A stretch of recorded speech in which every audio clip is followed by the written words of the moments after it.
so depressed, I tried to hide away from violence and hate and creepy people every day. Then I discovered something that made me feel so gay. They took me in and fixed me up, and now I got to say it was A&E who done this to me. Yes, it was. I Am Clute. These Days Are Mine. Second track from their new album, which is coming on 21st of January. Like that a lot. Garvey and Potter magicness sprinkled across that. Yeah. I mean, it's difficult though, isn't it? Because they do suffer from being compared to the likes of Elbow and Doves and, you know, and yet they're hovering, not to take away from their genius, I Am Clute, but I think they're hampered by the name. Really? Yeah. Do you not think? Well, it stands out. It's just like, are you? I mean, it's a fun reference to, I think, a sci-fi B-movie. See, this is good knowledge. The Day the Earth Stood Still, wonderful film, and a robot man called Gort comes out with his minder, Clute, and Clute says, "Hey, how's it going? I'm Clute. You got to stop with all the violence, and you Earth guys, yeah, just, you know, stop it." And enough. The Earth guys respond badly, and they're terrified by Gort and Clute. I need to watch more of these types of films to get some names for the potential child. Well, it's traditional plundering territory for band names, though, isn't it? Those kinds of films. Heaven 17, that was a Clockwork Orange Durand reference. Durand, yeah. Right? We just found out that it's Durand. Durand. The doctor, is he a scientist in Barbarella? I don't know, I can't quite get my head around that film, even though I've watched it quite a few times. I've never made it right the way through. No. I just want her boots. You want her boots, right? Yeah, boots. Yes, I want another part of her. Her skirt, that's what I want. Hey, how you doing, listeners? Very nice to have you along. What a miserable morning, though. My name's Adam Buxton. What's your name? My name is Edith Bowman. So this is the A&E programme. Do you see what we've done there? Hey. Do you like people who say, "Do you see what we've done there"? No. No, do I? I want to hurt them. Even though I do it myself. You know, there's phrases self-harming when you say it. There's phrases you don't enjoy, and you just find that they are becoming part of your vocabulary, your lexicon, whether you like it or not. Megalol's peak time. I'm loving that. Things like that, you know what I mean? Yeah. You just end up accidentally saying them, and you just get backed into a corner, and suddenly they come out of your mouth, and then you have to go and shut yourself in a small dark room for a day. I say actually too much. Actually, there's nothing wrong with actually. Yeah, but it's actually what I meant, and it's, you know, that thing of kind of precursor in saying something, a statement. Yeah, but you're saying it fine. It's not like you're saying Ashley. Which would be fun as well. Ashley. I'm going to start doing that. Just to see if you do hurt me before the end of the show. I'll find something to hurt you with and for. I feel ill. Do you? Yeah. Oh, I don't know if it's the norovirus. I'm hoping Take not. your coat off for Otherwise, there's going to be some vomiting. No, I just, yesterday I got the throat tickle. Oh, no. And it's like, throat tickle. Well, it'll go away. Have you been out boozing all week Incipient throat tickle. Yeah, a little bit. Been on Christmas booze week? Yeah. Not massively, a little bit, yeah. That's part of it, I suppose. But it's Christmas. It happens every Christmas. It's the mixture of stress and booze, isn't it? Yeah. It's the potent vomit cocktail. Yeah, and then on top of that, paper cuts. Oh, from wrapping paper cuts. I've never presents. Really. But usually the paper's too weedy to give you a cut, isn't it? Are you using special expensive paper? Expensive paper. That's your own fault then, isn't it? Show off. Listen, folks, we've got a packed show as usual. We're going to be talking about some important stuff and telling you the Bears. Let's get the Bears out of the way before we play some more music. Yes, we're disappointed. We kind of preempted this last week because I felt danger in the air last week when we discovered that our knitted effigies were heading off to the Alps. Yeah. With Ian Dodds of Lancaster Uni with another 187 yobs. Every week the Bears, these effigies of ourselves knitted by Helen Davis, have been looked after by a different listener, And last week, off they went to the Alps. Again, they've been there already in the past few weeks, yeah. Skiing with Yobs. And that's the last we heard of them. And one of the Yobs got in touch. I'm just joking. Obviously, they're not Yobs. You're not. He says the Bears partook in a week of slopes, beer, and a disconcerting amount of nudity. Slopes, beer, and a lot of brilliant nudity. But unfortunately, we haven't been able to send you any pictures because it's over £1 to send them, was the excuse. Have they not got, I mean, it's the world, it's 2012, nearly 2013. They have got internet cafes in the Alps, surely. I mean, otherwise, why would you go snowboarding? Yeah. And he can't send us any pictorial proof. I think it's because he's lost them. Right. I think he actually doesn't know of their whereabouts. If there's been a lot of disconcerting nudity amongst the 187, he's got no idea who had them last. I just don't believe. I just think that probably a skiing environment is one of the most teched up environments there is now, because that's a sort of. You've got to have a certain amount of money to go skiing or snowboarding or whatever. Yeah. And a lot of the people that do that kind of thing are going to be very intolerant of I've been low bandwidth. I've been out sort of trying to cope with my friend Hus, who's been in a place called Lax in Switzerland all week, showing off every day by posting pictures of him and some other people on the slopes. They're sending pictures of themselves mid-slope, kind of mid-cutting up the ice sort of thing. So you can't even send a couple of pictures of a couple of knitted bears. Come on, Yobs, get it together. So that's it. And we still need someone to take care of them for Christmas Day as well this week. So if you'd like to take care of the bears and you do have Wi-Fi that works, then get in touch. You don't mind spending £1. Yeah, exactly. But here's some music right now. This is an old classic, isn't it? Love this. I haven't heard this in ages. Yeah, this is the whiny sound of Mercury Rev with Goddess on a Highway. Lots of people loving hearing that this morning. Goddess on a Highway, Mercury Rev. That's the Neil Young whiny voice, though, isn't it? Which divides people. I like it. I like it too.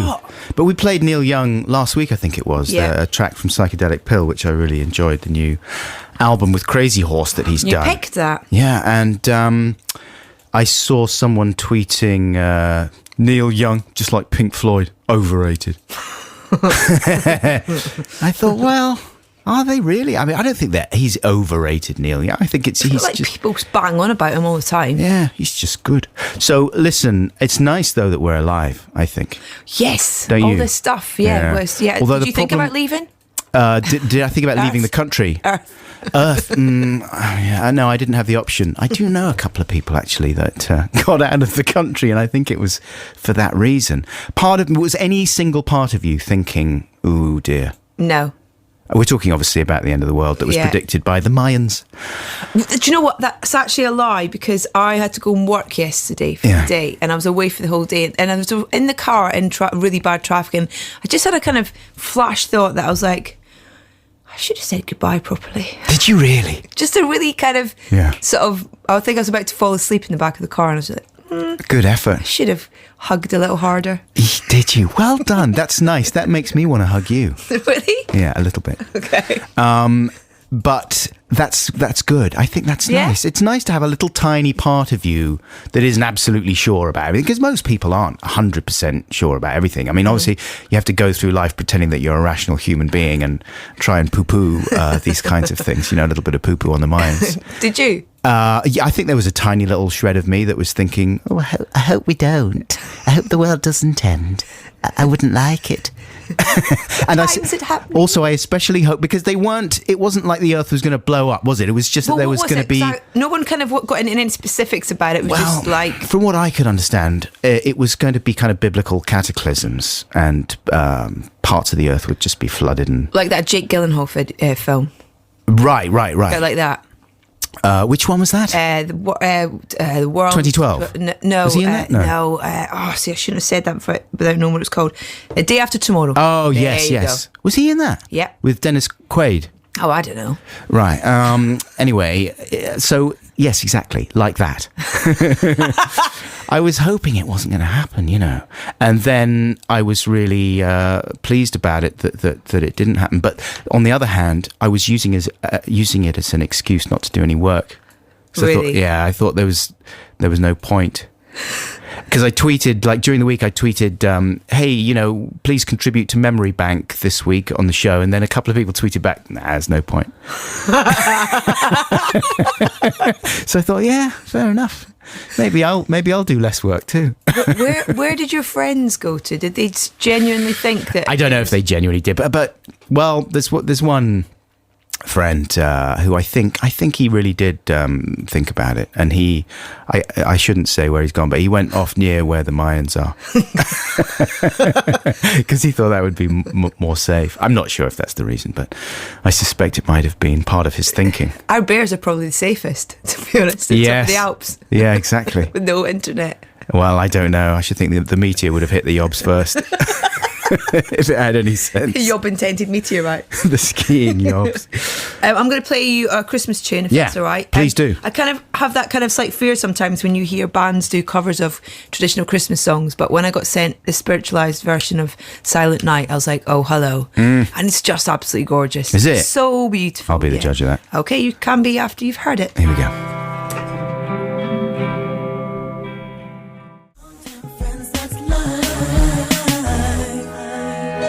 That's Andre 3000 with Khalees, Millionaire, from way back in 2004, I'm told. Whoa. Are we guessing that, or do we know that? It says down here. Oh, it says, yeah. So that's ancient, man. That's like an oldie. Wow. Yeah, it's like an old person in music. It still sounds fantastic. Hey, how you doing, listeners? This is Adam Buxton and Edith Bowman here on BBC Six Music. We are going to have some stuff coming up for you later in the show that you're going to want to hear. You're going to need to hear Christmas-related stuff. Yeah, we have that I don't think any other show is doing. Yeah, fresh is how I describe it. Yeah, sorry, I talked over you there, No, Edith. it's fine. I noticed another bit of criticism on Twitter. Since I've been doing the radio show again, like I wouldn't normally be so attentive about all the tweets, right? But I thought, well, you should be connected, listen to what the audience is saying and stuff. And there was one chap who was saying, I like the show, and I'm a fan, but you really just don't listen to what Edith is saying most of the time. And you just talk over her and wait to say what you consider to be funny. It's all right, I'm kind of used to that in life. Don't just say that. Don't say, yeah, I agree, that's fine. Say, no, that's not true, You Buckles. don't do that at all, Buckles. Thank you very much. At all. What did you say? Listen, whatever. It's time for the news. Don't say whatever. This is the news with Claire Runacres. Very good. Well done.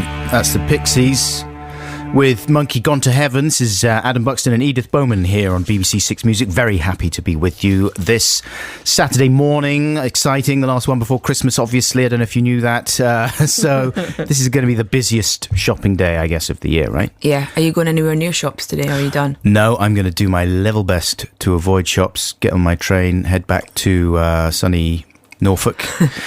And, stay out of it. I've got most of my stuff done that I need to do, I think. You think? Now it's just the last stages of eating and collating. And I've got an amazing mince pie here that Dina, our producer, made.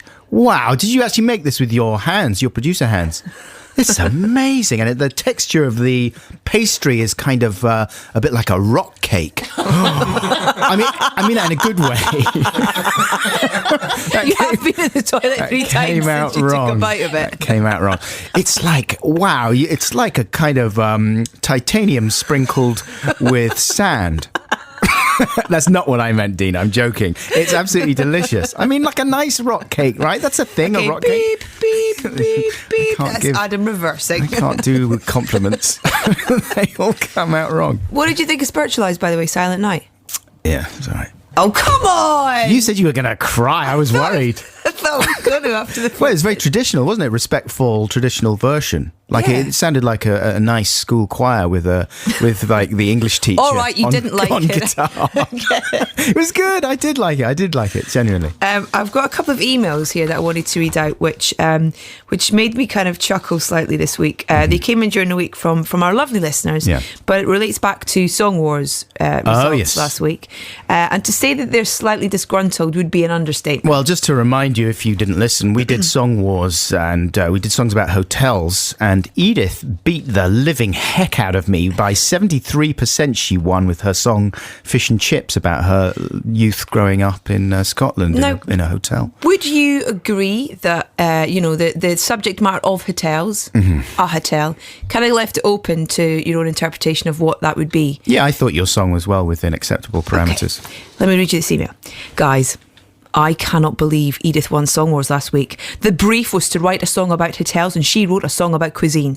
At least Adam's song was about an actual boutique hotel. Yeah. Fish and chips. It's as if there was a competition to write a song about going to a nightclub, and I wrote a song called Hamburgers because I happened to have a hamburger on the way to the nightclub. Would I deserve to win? No, because I wouldn't have fulfilled the brief. It's completely irrelevant. This is a total miscarriage of justice. Clearly 78% of your listeners are utter morons. It was 73%. Thank you, love you, bye, Stu.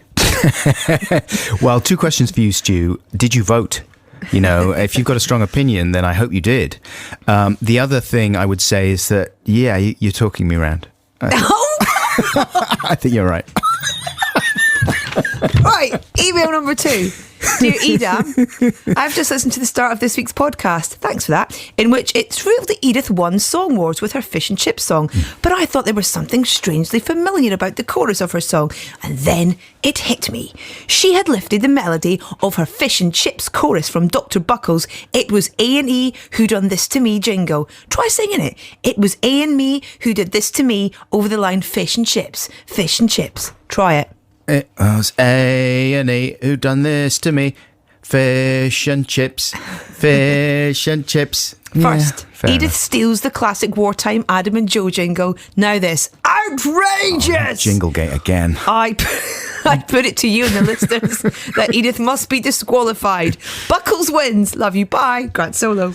Well, that's nice. I mean, this is the thing, isn't it? First of all, there's Jinglegate, where Edith brings in the Big British Castle jingle, which wasn't even mine. I just got it off. GarageBand, so it's free for anyone to use. And then I expressed mock outrage at Edith's deliberate in-joke decision to use the jingle. Yeah, play it. Go on. I don't know if it's here. Well, I mean, I hope it's not there because I did ask for it to be removed. Okay. And never played Radio again. 6. Oh, that's Brian Eno. Hold on a minute. There we go. Gino Jingle? What's a Gino Jingle? It's time for a song with Life of Brian. We hope he's listening, likes the tune we pick. Right, stop it. And let's make it Sorry. Kind of dumped that. Does it make you feel uncomfortable? So Edith brought that in, and as I found out, deliberately used that, right? Yeah. Just to wind me up, which I didn't realise at the time. I didn't know it would wind you up. That's the thing. So I went schizoid on. That's not a proper medical term, the way I'm using it. But I went completely insane on Yoas, and then there was a big backlash from the listeners saying, "Oh, he's just bullying Edith," and now you're getting the backlash from the backlash. I am, yeah. That's the way it goes. It's just a series of backlashes. Tennis backlash. Yeah. You can still hear the songs on the website, by the way, if you haven't heard them yet. You know, the thing is that it's just inevitable. Someone pointed out that Chris Evans was talking on his show about something that we were discussing last week. We were talking about cash machines. What do you do if you find cash poking out of a cash machine? And he had a very similar conversation on his show thereafter. But it's just coincidence. Hey, it's the way the world works. Synchronicity. And, if you're exposed to something brilliant and amazing, the way you have been with my A&E jingle, then it's inevitable. It's not plagiarism. Some of it's going to, get absorbed. I'm very flattered. Because it is an absolutely classic jingle. Don't start. All right, let's have some music. This is Temples with Shelter Song.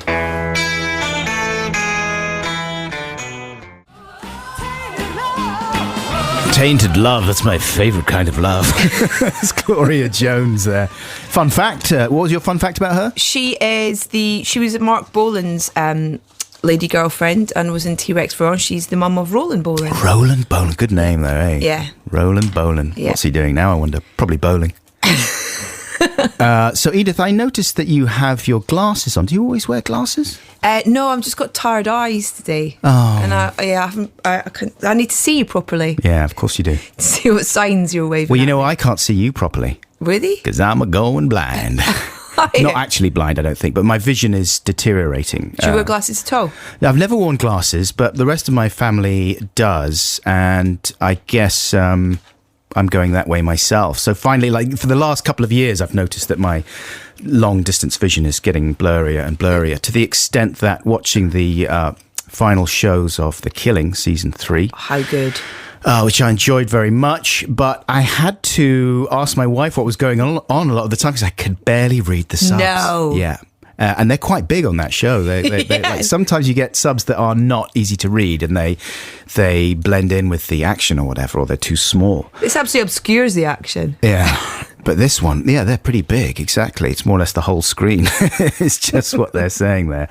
And it was very blurry indeed. And yeah, I could barely tell which one was Ant and which one was Dec when I was watching I'm a Celebrity this year.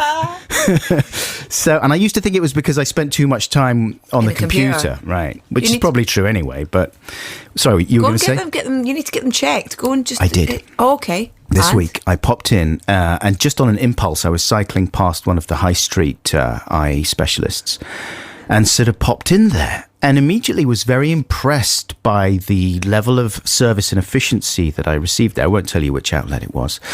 But I was quickly ushered downstairs to the kind of medical centre bit, which all looked very above board, better than my local GP. And no disrespect, obviously, to my local GP, who's now going to hurt me next time I go in there. But I got my eyes tested, did the full test, which ended up taking about an hour. And the young guy who did it, I really felt as if I'd lucked out. You know, I thought, this guy's great. He's really personable and efficient and fast and professional, not too chatty, not too, weird and friendly. Just like, let's get it done. And very obviously had clearly done it many, many times before and was very fast. And it's quite fun as well doing the test, and trying to read all the stuff, which I couldn't read. Did you invite him around for a cup of tea like the postman? Well, no, because he eventually became a little bit frightening. Oh, no. At the end of this brilliant eye exam, right, which I thought, this is great. And then he started popping some lenses in and I was like, whoa, I can suddenly see everything. This is magic. And then he said, okay, I've just got to do one more thing. And this is a young guy, right? Must have been in his mid-20s. Nice looking guy. All right. But not that nice. He said, okay, I'm going to lean in quite close and I'm just going to look into the back of your eyes with this little thing. And he had this weird little pen with a light on it. It's a laser pen. That he kept on kind of flicking round and stuff, and like he was shaking the granules in it or something. I couldn't figure out what he was doing.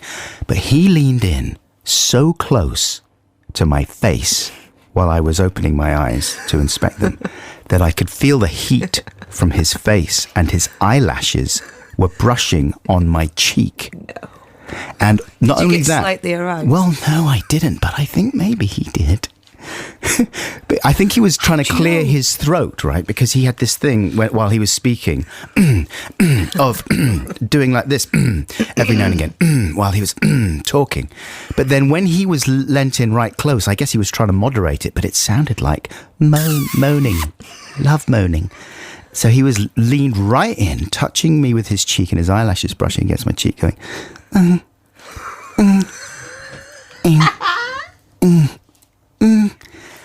Oh man, I was freaking out. Half of me was trying to stop myself laughing, and I was trying to think of appalling things, right, to stop myself getting the giggles. And then the other half of me was thinking, what, is this normal? You've got machines, surely, to do this. Since when did it come down to just staring into someone's eyes at very close range? That's not right, surely. And I was thinking, if I was a woman as well, I would definitely complain. But because I'm kind of a weird, bendy man, I'm not fussed. It's just nice to be close to another person. But if I was a woman, I definitely would say, this is not on. Yeah. Yeah. And I would think that I would be within my rights to complain as well, because it just seemed very invasive.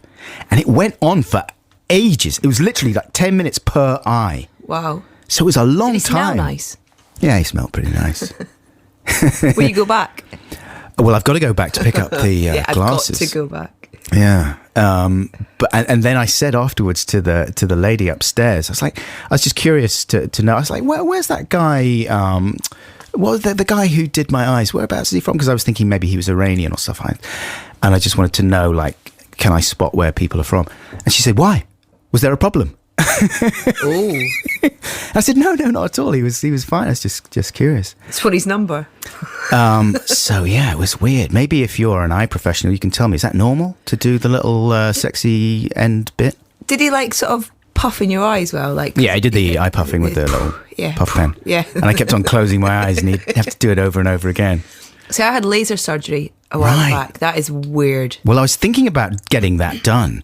But It's amazing, but it's weird because what they do is they freeze your eyes. So they put in drops in your eye and it freezes your eyes so you can't feel anything. Whoa. And it makes you go a little bit blur. And then they clamp your eye open. And then you hear the drill start. Flipping heck, Tucker. That's like a combination of the bit with the eye doctor and Blade Runner and Clockwork Orange. What a nightmare. Do you want me to go on? Yeah. They drill round your cornea, 3/4 of the way of a full circle round the circumference of it. Flip that back. Oh, norovirus. Carry on. I'm just gagging. Carry on. And then they shoot the laser for 6 seconds. Flip it back. That's you done. Stick in some drops and you're off. But the thing, because that's that weird thing where you lose one sense, all the other senses are heightened. Yeah. So all you can smell when that laser starts is the smell of burning flesh. Oh, cornea on the cob. Very nice. Shall we play some music? Right. It's a free play for you. Sorry about that, listeners. It's probably quite revolting for you. This will chill you out. This is a little chill cake courtesy of Boom Bip and Charlie White. I think their musical project is called Music for Sleeping Children, and it involves a lot of interviews with young American teen girls, as far as I can tell. Okay. Crapping on about their hopes and dreams. Did you show the video last? Yes, we did. At Yeah. the last, very good video by a guy called Star Rosenkrantz. And I like this track. It's sort of it reminds me of Aphex Twin. There's a track called Polynomial C by Aphex Twin, which this reminds me of. This is called Sabrina. Losing none of its power to thrill. That's the Queens of the Stone Age with No One Knows. He's old man, Josh Homme. The Hom. The man Homme. What is he doing now then? Is he still out in the desert? Still in the desert with his little scarf eating hanging out the back of cactuses. his jeans. Yeah. Being manly. He's a very good Ginger. ginger. He's a good ginger man. He is indeed. I seem to have put people off the idea of ever having laser surgery. You haven't put me off. I mean, I'm don't. still considering it as an option. It is a little intimidating, but I've only heard positive reports from people who've had it. I must over say. so quickly. Yeah. And I woke up the next morning and I could see it was a miracle. It is a miracle because it's, the older you get, the more things just deteriorate, and you just get used to it gradually. You just think, oh well, that's what it's like. But it's one of those things with the eyes that they can more or less hand it back to you like good as new. Yeah. You're like, bongo, this is brilliant. It's a miracle. Can you do this with my libido? What? That isn't even a problem. Have a pill. It isn't even a problem. You brought up. Jim says on text, similar to your experience, Adam, with the eyes.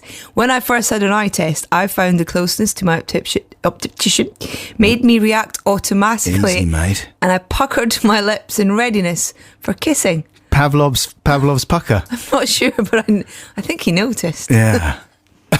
Oh. It's just a weird one. Right. So was that from a lady? Sorry. That's from Jim. I hope it's a man. Lady man. So yeah, and are there any opticians telling us whether that's normal standard procedure at all? No opticians have replied to our request. Come on, opticians. But we know. put Nicola off her frosties this morning. So Sorry, apologies for that, Nicola, especially the frosties, the frosted corneas.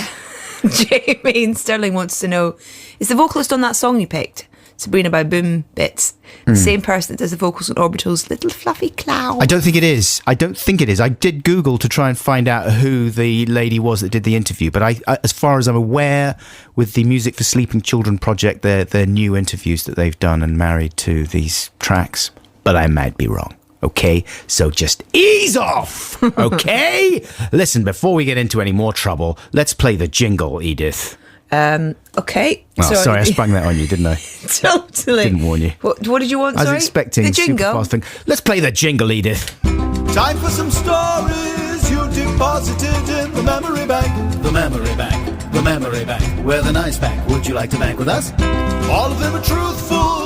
Every now and then they're a little bit frank. The memory memory bank, the memory bank. Ooh, I'm sorry about your very overdrawn. Email us your stories, or text or tweet, or send them round with Hank. Send them with Hank. Send them with Hank to the memory bank.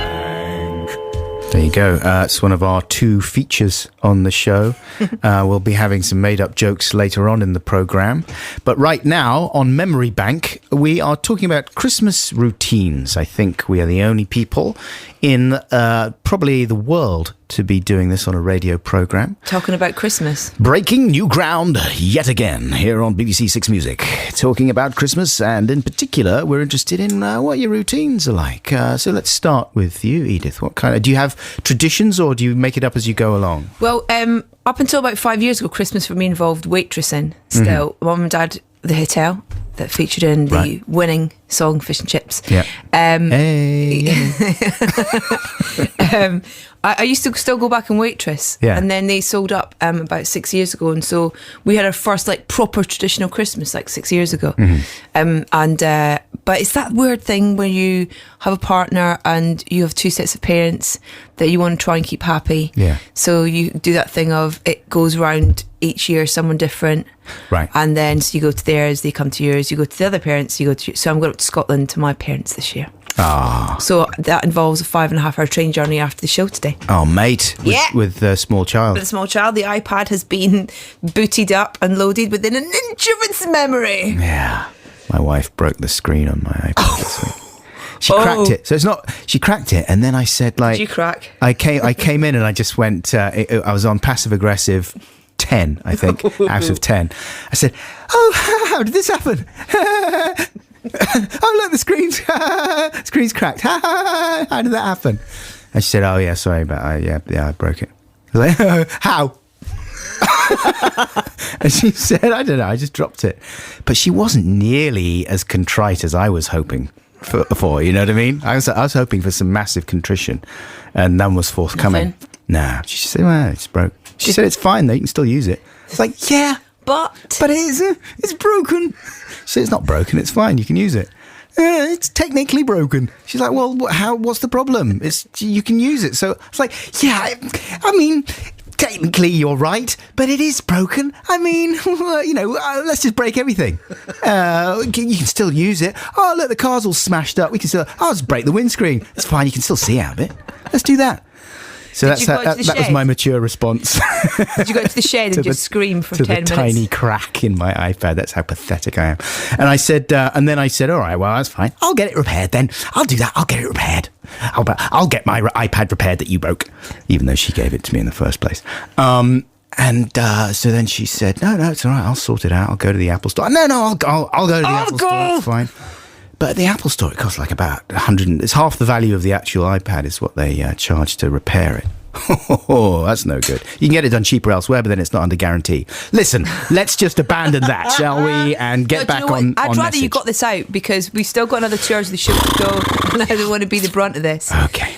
I mean, if you want to go to the toilet again and maybe just have a shout, then that's fine with me. No, listen, I was cool. It's totally fine. I'm going to carry on using it the way it is. Yeah, maybe the tips of my fingers will get sliced up by the massive ravines now in the screen, but that's fine.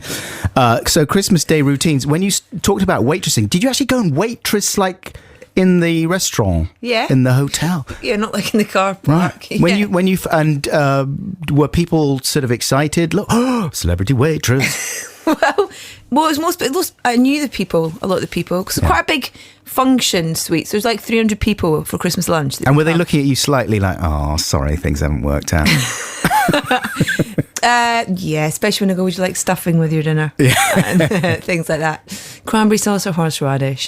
And then, every year I wanted to be Santa, because we'd have a Santa's grotto. And it was great, because that was the best job to get, because you just sit in there all day, get a little bottle of fizz in the corner, keep topping up your glass every 5 minutes.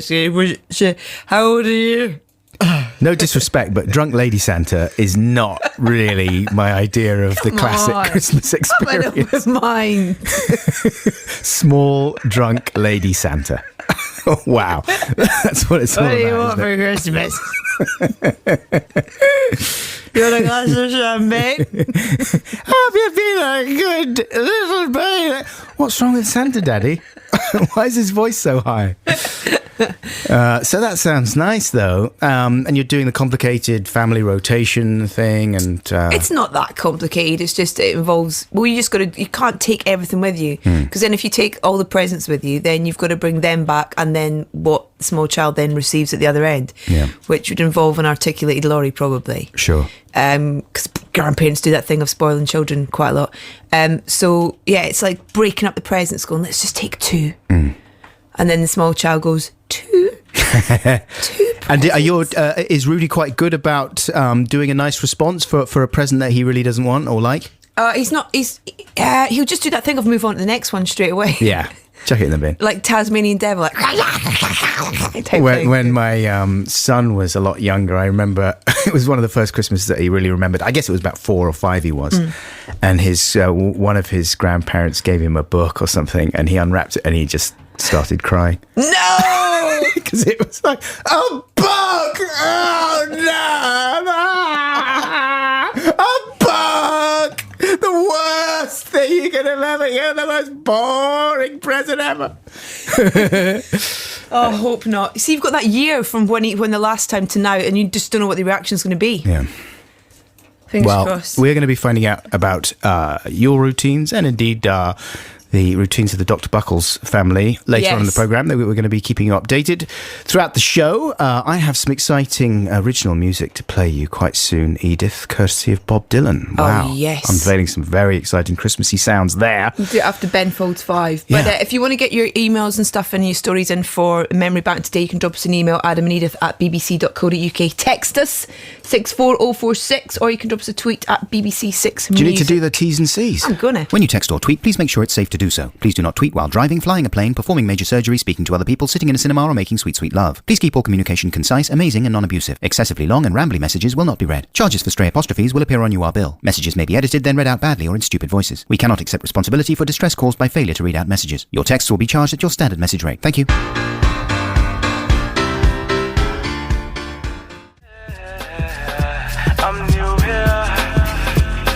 I'm new here. That's Jesse Boykins the Third. Is he a real guy? Written right over. I've not heard that one. Jesse Boykins. That's like being called Toddy Kiddie Pants. That's Toddy Kiddie Pants the Third with his new song that he's done all himself. Hello. Well done, Toddy. We hope it's going to be a big hit because Toddy wants a new DS this Christmas and he can't afford one yet. But if Toddy Kiddie Pants' new song is a hit, then he can afford a nice new DS. Do people want DSs anymore? It's all about what's it about now? I've lost track. Dunno. What do your kids want? Oh, it's all the usual kind of consumer electronics and fancy hardware and stuff. But I've just got to the stage where I'm saying, that's never going to happen. Really? Yeah, because at first there's like pressure from all the other children. Oh, yeah, but, Martin's got the latest this and that. And you think, oh, I'm a bad guy for denying him all these things that would make him fit in. And then after a while you think, nah, doesn't matter. Do you do that thing as well of trying to get better behaviour by going, he's watching? Well, inevitably, unfortunately, there is that ludicrous blackmailing that goes on, yeah. But after a while, I hope we're coming out of that phase because it is counterproductive. Usually. My mum used to do this thing where growing up in the hotel, you'd be sat with cousins and stuff around a dinner table in the small dining room in the hotel, and the phone would ring and someone would go, you get it, no you get it, no you get it, because you knew it was, you were all mucking around, weren't it? You did it, it was going to be someone, it was going to be Santa. You'd have to answer, go, hello, are you eating your peas? No, did you get Santa calling you up? Yeah, that's all the wicked. time. Who was that, your dad? What? It was the drunk old fat guy who played Santa on Christmas Day at the hotel. Really? Yeah. Wicked. Yeah. So, can he call us up? I'll try and get hold of him, yeah. That is excellent. He might not be drunk yet. It's only 11:20. Because, obviously Santa's very busy, so he can't personally... Can't be in every hotel. Exactly. And so what happens is sometimes, children, if you're listening, sometimes, it may vary from house to house, but with our house, sometimes Santa gave special dispensation for my dad to arrange for little tricks to help us, be immersed in the whole Christmas experience. And one year... we were sat there at present time, which we do in the afternoon, after lunch, after an agonisingly long lunch. It's like, come on, everyone's had enough to eat now. Can we have the merchandise? No, don't pull another cracker. Oh, my God. Terry's chocolate orange, anyone? No. We can have that later. Give me the merchandise now. For a Roshi? Now. Satsuma. That's the naked greed. But at one point, we were all sat round and we heard a jingling and a jangling from outside. This is when we lived in London, in Earl's Court, no less. And there was the sound of sleigh bells from out in the street. Wow. And my dad said, "Did anyone hear that?" And we were like, "What? What the what?" And he said, I heard bells." And then we heard it again, sleigh bells. And he said, quick, go to the window. We rushed out and we couldn't see anything. We're like, "Oh, there's nothing there." He said, "Well, go and check. So we ran outside and there was a big post office sack that he'd put all the merch in. Or Santa had put it in and... dropped it off? Yeah, dropped it off. Amazing. Why did you not stay for a cup of tea? Well, he's super busy and he's very modest as well. He doesn't want to do all the autographs and all that and talk about his life and answer difficult questions. Doesn't like Instagram. No, exactly. Also, it's difficult because he's being confused for Abu Qatada, the hate preacher who he looks very similar to. There's a picture of Abu Qatada who looks so festive with his big Santa beard on the cover of the paper, standing outside. Only he wasn't wearing a beige beanie hat and a red with a bell on the end. Hate preacher. So yeah, it was wonderful. It was a really magical moment. It was incredible. And good old dad. Good old dad. With some Santa help. Can I clear your optician thing up? Oh, yes. Rupi, who's an optician, says, now I'm never going to get this right first time round. For ophthalmoscopy, you need to see through a tiny pupil, hence getting very close to your face. Right, okay. Hi Adam, to reassure you, my optician always does the close-up eye thing with the pen when I'm getting my eye test, well, everything but the moaning. Lovely to have you back on Saturday morning. Merry Christmas. Thank you very much. Yeah. And what about and licking the cheek, is that normal? You didn't mention this. And nibbling on my lower lip. That's normal, is it? I'm just going to have to nibble on your lower lip. It might be slightly painful but pleasurable. We're going to get some festive tunes from Adam after 11:30, and we want your memory bank stories, but I'm going to play some new music right now from a band called Milo Green. Not heard of them. Who are from Los Angeles. This is called 1957, and it's just really good.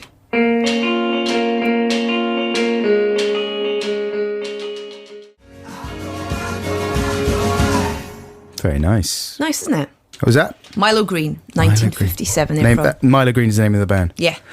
Very good indeed. Hey, I've got a little Christmassy story for you before the news. I went into my shed this week to get the drill in order to start drilling into the ceiling to put up a mount for my projector. Oh, wow. My wife was very depressed about that. Well, what do you do? You don't know what you're doing. Yeah, I do. So I went to get the drill. And there, on top of the drill in my shed, was a naughty little mouse. And it's the same, I don't know if it's the same naughty little mouse, but I went to listen to the podcast the other day in my shed, which is a kind of a tradition of mine with my glass of wine and my bathrobe on, even in sub-zero temperatures. And I noticed this naughty little mouse came out while I was listening to the podcast. Hello. And more or less, there's a hole in the middle of the shed on the ground where he'd been peeking up and running around. It's the entry to the mall or whatever it is, the mouse mall. And he was heading over there, and it was right next to where I was sat, and he was just not fussed. He just went quite slowly, checked me out, and thought, yeah, he's not a threat.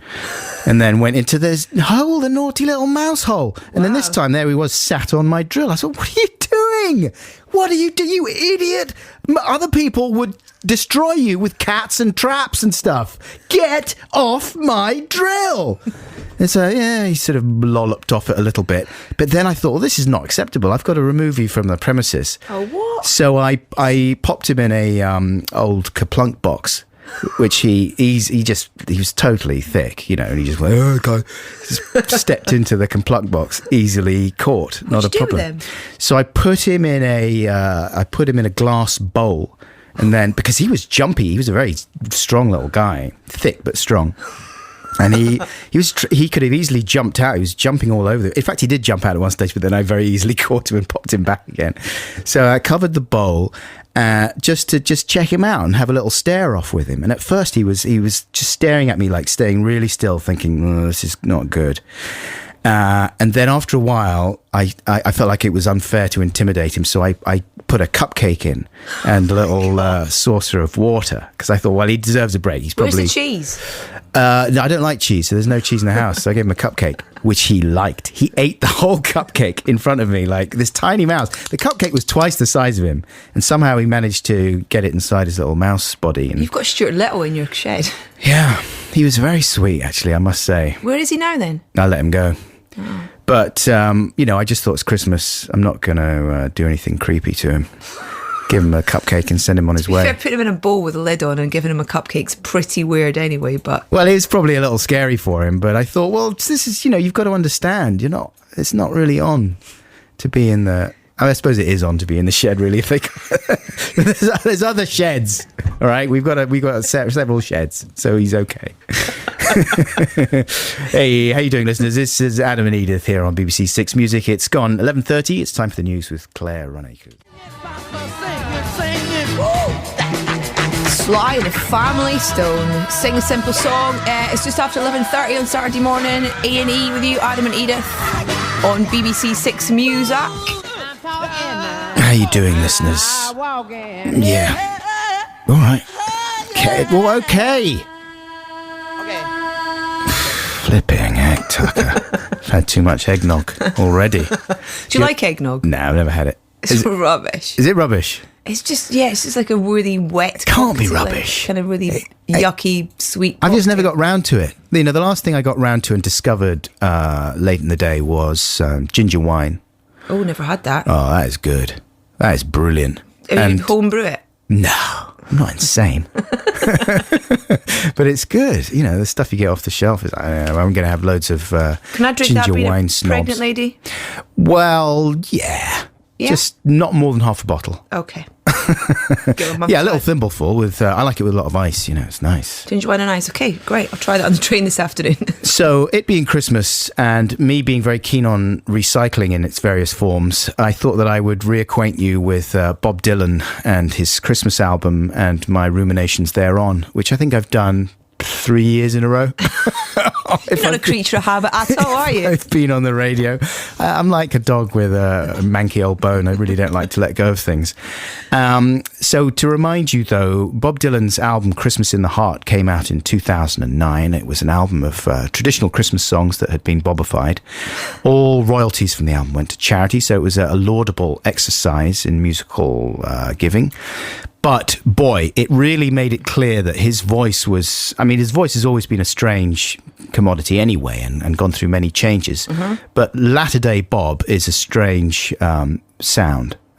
Just to remind you, here's him doing... is it Winter Wonderland? Yeah. So it's quite a specific sound that he's created. And as I said, long-time listeners to the show that I did with Joe will have heard me play some of the other Christmassy Bob Dylan tracks in the past. But now a couple of those tracks, excitingly, have been re-recorded Jeff Lynne style and brought up to date for an exciting new Christmassy album. Take a listen. This year, why not spend Christmas with the unique voice of a generation? Have yourself a merry little Christmas. Bob Dylan brings you your favorite Christmas classics as you've never heard them before. Frosty the snowman, he's the frozen water guy. He's got an icy heart and he cannot fart, 'cause the heat would make him die. Bob Dylan, back to his brilliant best, says Mojo magazine. Could you lend us 10p for a cup of tea, for the sake of old lang syne? This is the first time these festive classics have been available on one album. Ding dong merrily on high, the Christmas bells are ringing. Ding dong merrily on high, something, something singing.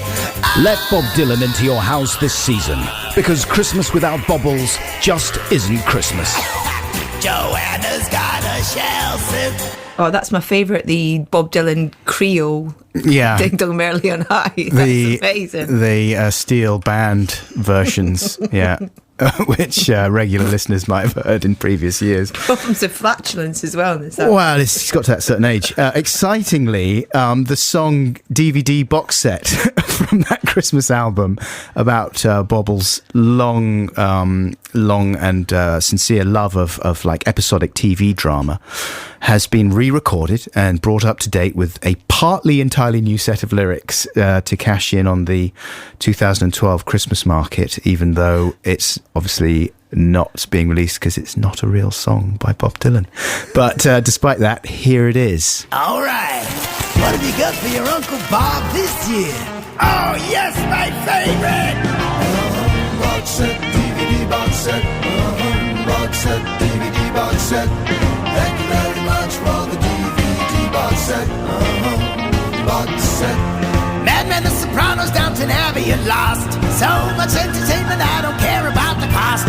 Boardwalk Empire, Game of Thrones, Homeland. I was brainwashed. I love box sets, I really do. I love to watch them, and so do you. I plan to spend all my remaining years watching my box set. Take me to the bridge.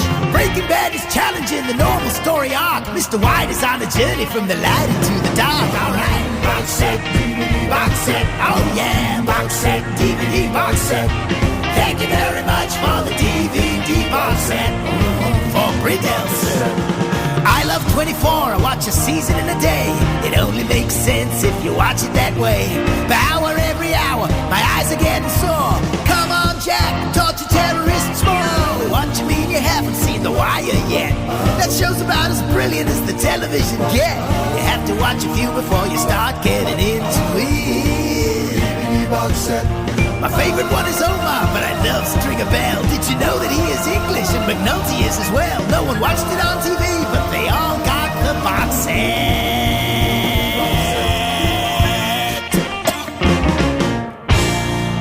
It's like a staple of Christmas, like Fairy Tale in New York. Fairy Tale of New York.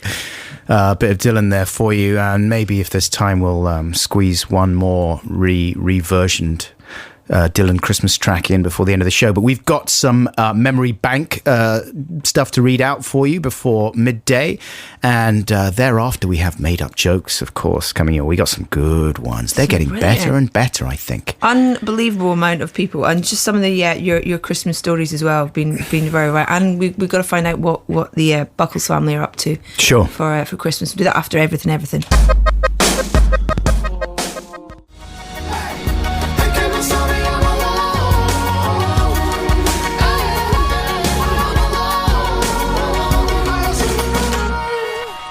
What is love anyway? Don't you hear little bits of that in there? Who was that? Was that Howard Jones. Oh, okay. I think. I was about to say Kajagoogoo. Everything, I would say, owe a certain amount to Howard Jones. Wouldn't you say? Maybe he's their dad? Yeah, I don't know. Very good, though. I'm not, I love Howard Jones. Kemosabe. I remember one of the frightening things about Paul Weller when I met him and was emotionally scarred by him that time at Radio 2 a long time ago when his hatred for me was made nakedly obvious. Why does he hate you? Because I'm an unctuous little prat. And because I've told this story many times, but basically I'd been very excited about the prospect of saying to him, Paul Weller, ooh, tell me more. And when I did it, he looked at me like he wanted to hurt me and said something like, they pay you for that, do they? On the radio. Only when Paul Weller could. It was very frosty, and I was never invited back to Radio 2 thereafter. But one of the things he was saying, which made me think, I don't care if Paul Weller doesn't like me, was he was slagging off a lot of the bands that I quite liked in the 80s. Like, I think he even mentioned Adam and the Ants, which I thought was very low. I was like, what? They were excellent. And Howard Jones, he sort of rubbished as being worthless. Well, you are maybe partly nothing worthless. to me. But, I'd take What Is Love over pretty much any Jam song any day of the week. Now I'm going to get... Sweeping statement! Oh, no. Whoa, the computers have just gone down. The sweeping General Alsatian is coming out and nipping at my feet. Adam's had way too much eggnog this morning. Yeah, I'm only joking, obviously, scary mods. Here we go with the jingle. Time for some stories you deposited in the memory bank. The memory bank, the memory bank. We're the nice bank. Would you like to bank with us? All of them are truthful. Every now and then they're a little bit frank. The memory bank, the memory bank. Ooh, I'm sorry about your very overdrawn. Email us your stories, or text or tweet, or send them round with Hank. Send them with Hank. Send them with Hank to the memory bank. Should we start with you? What with a story that I'm reading out, or Buckles. talking about? Listen, I think let's focus on the listeners for a bit. Okay. We can go back to House of Buckles later in the show, because otherwise it just becomes all about me. And I'm going to go to Australia then first, if that's all right. Go ahead, Megan. Oh, mate. A&E. On Christmas morning, my family always sits down and eats half a grapefruit each with a glassy, are they called glassy cherries? Glacé, yeah. Glassy cherry on top for breakfast. We've always done this, and I have never questioned why until you asked for family traditions. I then Googled eating grapefruit on Christmas tradition and did not get any relevant hits, so now I am utterly perplexed. Does anyone else do this? Yours, Megan from Australia. That's the fancy, mate, that is the fancy way of eating grapefruit as well, with the glacé cherry. But it's booby food. Food that looks like boobies. It's great.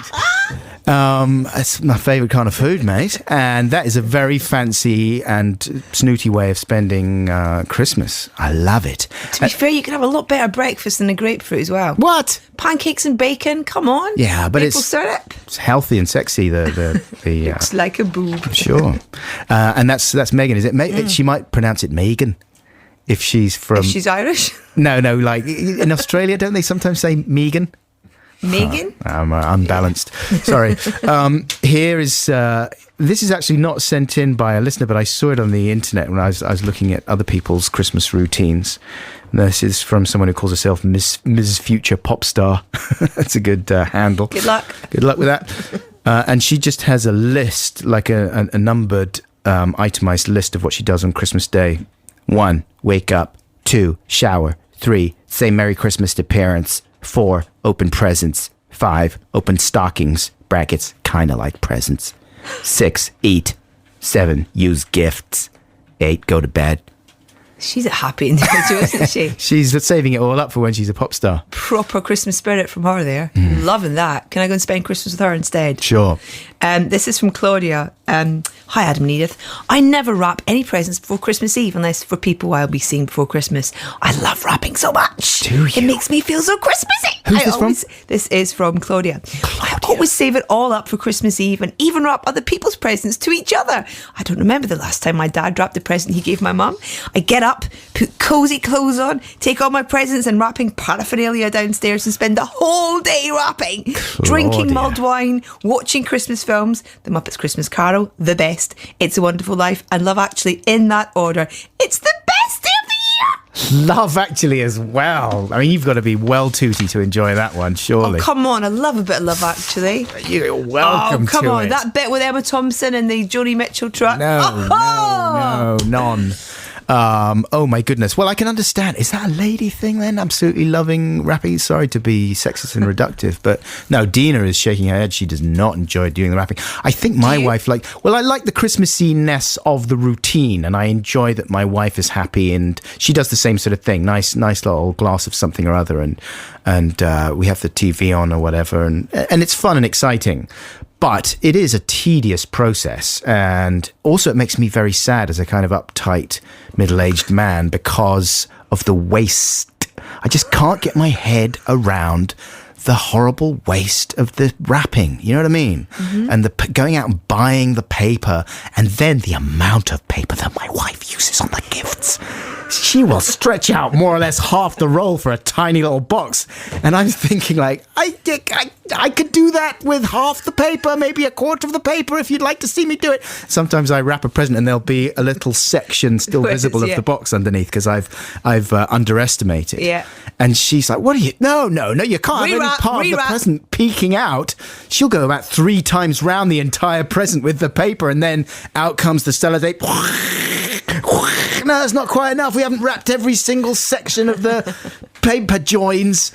I think you need one tiny little square, so you just breathe on it and it pops open. That's what you want. You'd wrap it in newspaper if you could, wouldn't you? I have done. Many times. Magazines, rip up the Grazias with great delight and use those. Oh, you love a Grazia. You've mentioned Grazia for the past 3 weeks. Well, I'm not the one who loves it, but it's there are copies of it in the house, I'm sorry to say. But, use that instead. Have Brad Pitt's stupid face on the... that's a good wrapping idea with his, because they're a giant. They're doing those giant ads in the broadsheet, for the Chanel things with his stupid face on them, and that would be an excellent way of wrapping your presents, I would think, to have his Brad Pitt's face, his Lady Lion face on there. Merry Christmas, Chanel number 5. I've got a video that I've done of him. Very funny. Singing Creep by Radiohead, but I think it's too much of a legal quagmire to upload. Oh, if you've got it. When are you doing the next bug? 17th of January at the BFI, I think. Will you be showing that again? Yeah. You have to. It's just, it's absolutely hilarious. It does work quite well because of the expression on his face.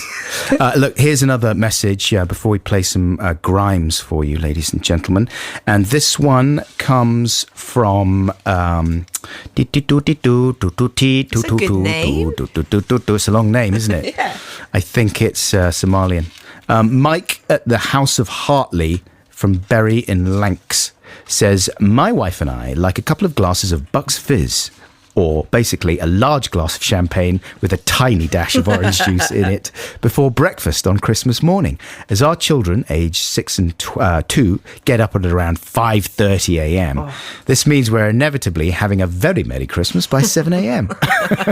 This kind of sets the tone for the rest of the day. Strange thing is that this, inverted commas, tradition only started after becoming parents and would have been utterly unthinkable before, says Mike. Yeah, that's what parenthood does to you. Turns you into a drunk. That sounds fun, though. That's a nice little tooty tradition, because it is the one day of the year where you feel absolutely justified cracking open the Stella at 5:30 in the morning.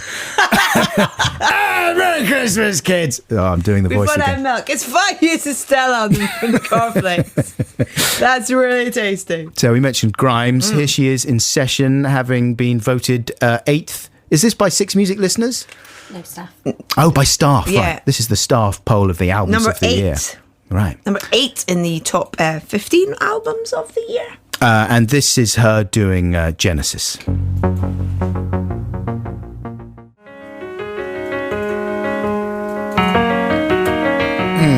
The adorable electronic stylings of this year's, Synth Pixie. Claire Boucher. Sorry. Yeah, one. Did you get angry with me or something? Faded me off. That's good, isn't it? That's Grimes, of course, with Genesis. Lovely version, recorded for 6 Music. I think so. And we are reading out some of your stories about your Christmas routines. I have a message here from Holly Pallister in Chorley Wood. Hi, Adam. Hi, lovely Edith. Okay, let's see how it goes there. That's fine. Every year in my household, it is tradition that my dad wears an ill-fitting dressing gown in which he opens his presents while sitting in his favourite armchair. So far, so festive. And yet, this cockle-warming scene is upset by the fact that he sits in such a way that every year my mum has to declare, "Put him away, Tom." Pants, it seems, are not a tradition for my dad at Christmas. Love you, bye. Yep. The chestnuts. It's not roasting on an open fire. It's an old guy thing, isn't it? Usually you only see the chestnuts in the summertime. Sometimes when, like, dads, especially, I've talked about this with Joe in the past. They love the short shorts. Like the older the guys get, Yes. sometimes they think, you know what? It's time for some short shorts. What's with the tanga pants? they look as if sometimes they look as if they're off to like some fun club in the evening. You know what I mean? Like Speedo's dad, really? super short shorts, and then they sit down on a low stool with their legs way akimbo. Yeah. So that often there'll be a little, hey, how's it going? So someone, hello, nice to see you, popping out, you know. On each side. Yeah, exactly, if you're lucky. So that's Holly's dad. Come on. Old relatives, I think, seem to be a kind of running theme as well. Katie sent in this one.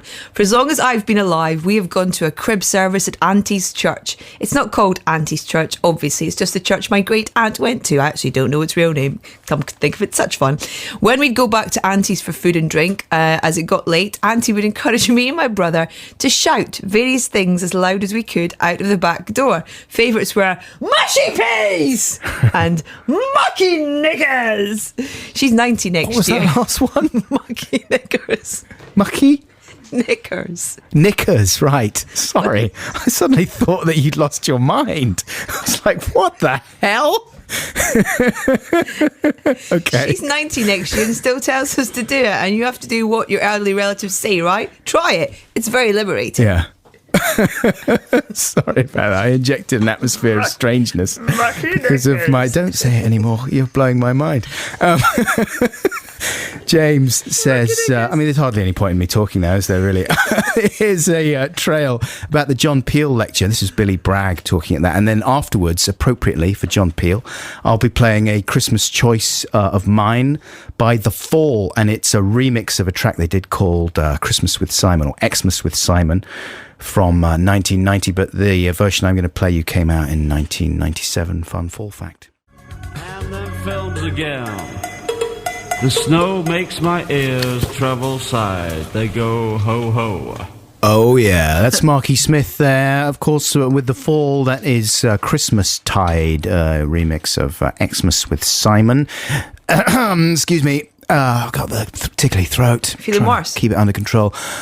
I'm feeling a bit wobbly. Like I don't normally drink tea, and I've had a couple of cups of tea to, be nice to my throat.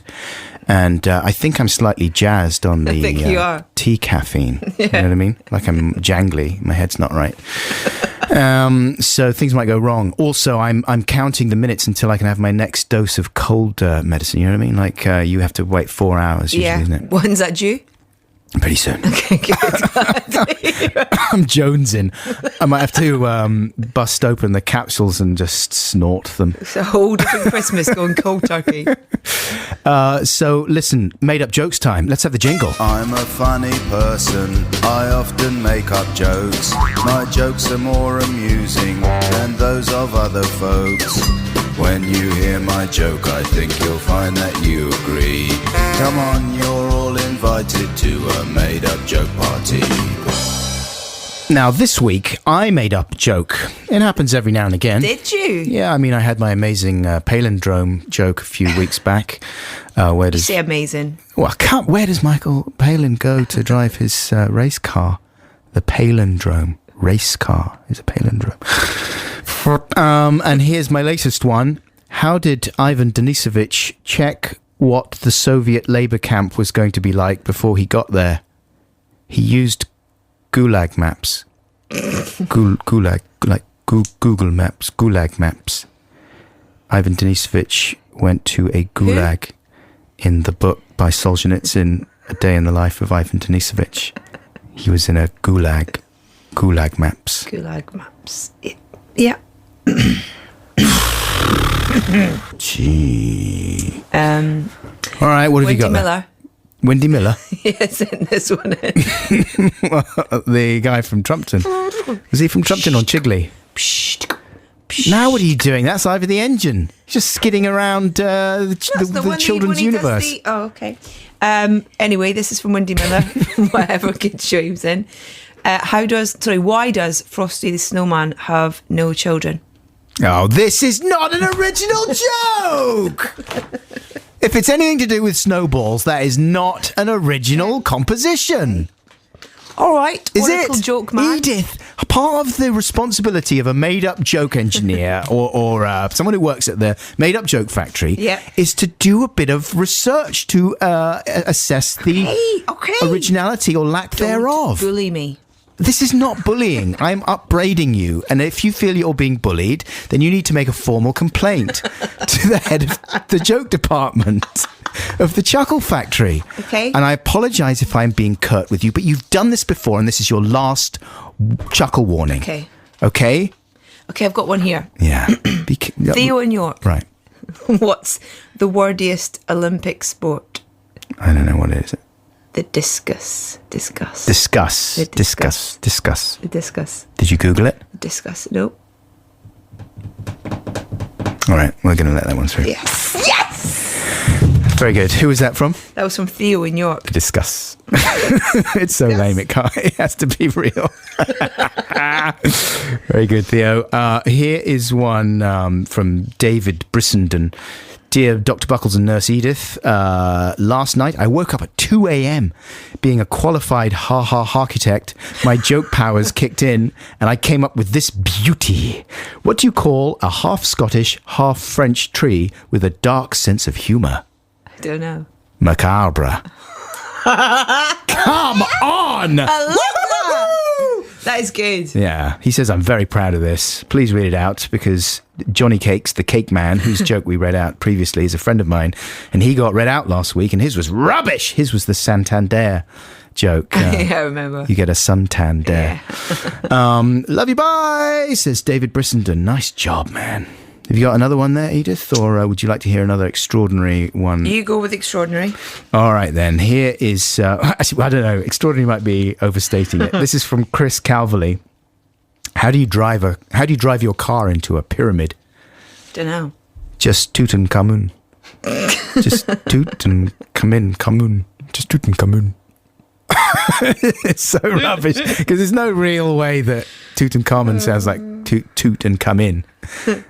Unless you pronounce it totally wrong. Cheers, Chris. Very good. Now, I did say earlier on that the standard was really rocketing. You did. For the made-up jokes. You really did. I feel as if I slightly oversold it. I'm really trying to find. There's so many being sent in, but I'm really scared now that they're all real.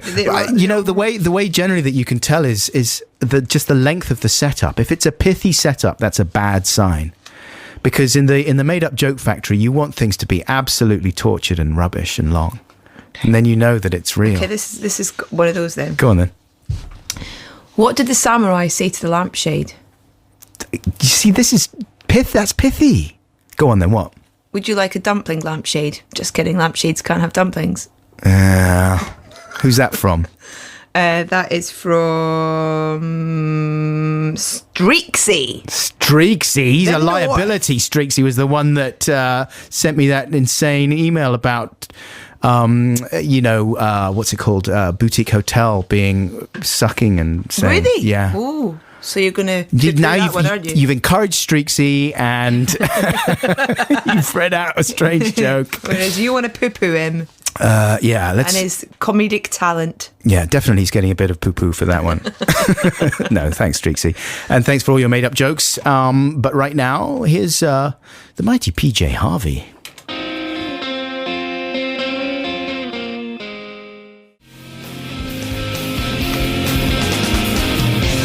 Love a bit of Polly Jean. Sure. Sheila Nagig there from PJ. And this is Adam Buxton and Edith Bowman on your radio. Thank you so much for listening to us this Saturday afternoon. It's looking grim still out there. If you're travelling on the train, do check before you get on the train. The train is running. All of the trains aren't running and you'll have to walk. Especially if you're going west, right? Yeah.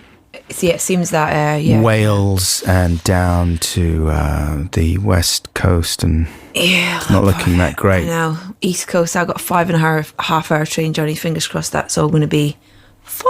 Up to Scotland. Yeah. Oh dear. Well, I do hope your journeys are as smooth as possible this afternoon. But if you can possibly avoid travelling, why not just stay at home, put your feet up and listen to Six music. Keep it tuned to 6 music. Keep it 6. Yeah, that was pretty slick. They could use that as a trail, couldn't they? Well, tell us about your Christmas routine. Well, it sort of varies, I suppose, just because it used to be in the olden days before children and all that, when me and my sister were in our teens and then our 20s, it was a fairly fixed routine we had. It was nice. And on Christmas Eve, every year, Joe would come over and Louis Theroux would come over. He's our old school friend. And we lived in Clapham at that stage. And my dad would entertain us, and he would have this sparkling wine because he was too cheap to get champagne. And it was really nice sparkling wine, though, that he'd found. He's like a wine expert. And so he got this stuff, and he would bring out the sparkling wine and proceed to get quite tooty and loosen up. You know, I guess, you don't want to encourage irresponsible drinking at Christmas, but done within responsible parameters. It's quite nice to see your parents getting all relaxed and giggly, I remember. To a point. Up to a point, obviously. To a point, I mean, you don't want it to slip into... I've seen too much in my time. Into the darkness. Yeah, I mean, there's always those times when everyone goes too far and you think, this isn't in any way fun. What is that noise? It's Mum being sick in the toilet. That's very festive. But, if it's done responsibly, it can be fun. And our game was always to try and make faces at Louis, because my dad would sort of talk just exclusively to Louis, because he wasn't really interested in me or Joe because we were too prattish, but he thought He wanted Louis as his son. Yeah, exactly, yeah. He was like, he's clever and he was bound for greatness, so he would chat to Louis and ask him how his dad was and all that kind of stuff, and me and Joe would just make faces and try and get Louis to laugh. So that was part of our Christmas Eve tradition. And then after that, it would be quite fun because we would be semi-behaving ourselves, and then we'd go out for a drink after that and loosen up a bit, and then come back, and I would turn on the TV, and there'd be... I mean, I'm not very religious myself, but I would sort of enjoy the religious services on TV and on the radio and stuff. You know what I mean? Do you ever go to the kind of midnight mass things before? Seldom. I mean, since my children have been born, we've gone a bit more because some of the in-laws are more into that kind of thing, and I do really like it. Yeah, and I also love singing the carols. Sure, yeah. It reminds me of my dad. He used to enjoy it very much, and he used to come to the school carol service, and he would bring his tape recorder and he would tape the carol service. He'd be holding his hand up, and then he would play the service like that would be the soundtrack to our Christmas day. Oh, wow. But unfortunately, all you could hear was my dad going, all things bright and... No, not all things bright and beautiful, because that's not... come exactly, yes. Oh, just over everybody else's voices. There is a green hill far away with... Is that a Christmassy one? Not really. Tom Jones. Yeah, much I know. Well, I'm going to play some Falls Inhaler. Yeah. And then we've not got long left on the show, actually, but we want to try and squeeze in some more memory banks. We got a bit more Dylan as well, Christmas Dylan, to play as well. And maybe a few more made-up jokes, which I shall double-check, obviously, before sharing them. Yeah, I would be very careful, otherwise there's going to be a lot of trouble. From you? From the ha-ha architects. It's not my phrase. Here's Falls.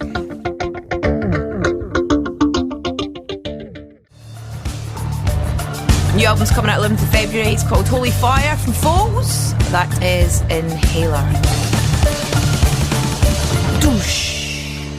Douche. Very good. Yeah, Foals. That's good shouting classic there. It's good, isn't From Yanis, is that his name? Yanis, yeah. Yeah. Some people say he looks a bit like me. I was about to say, yeah. He looks a bit like me before the mince pies. Is what he looks like. Hey, how you doing, listeners? Adam and Edith here. It's Christmassy in here. Hope it is where you are. It's not very nice outside, so stop doing that shopping. Get inside. Have a nice time. Neil has tweeted in. Yeah, what's he said? Oh dear, Dr. B. Oh no, what have we done now? Tutankhamun.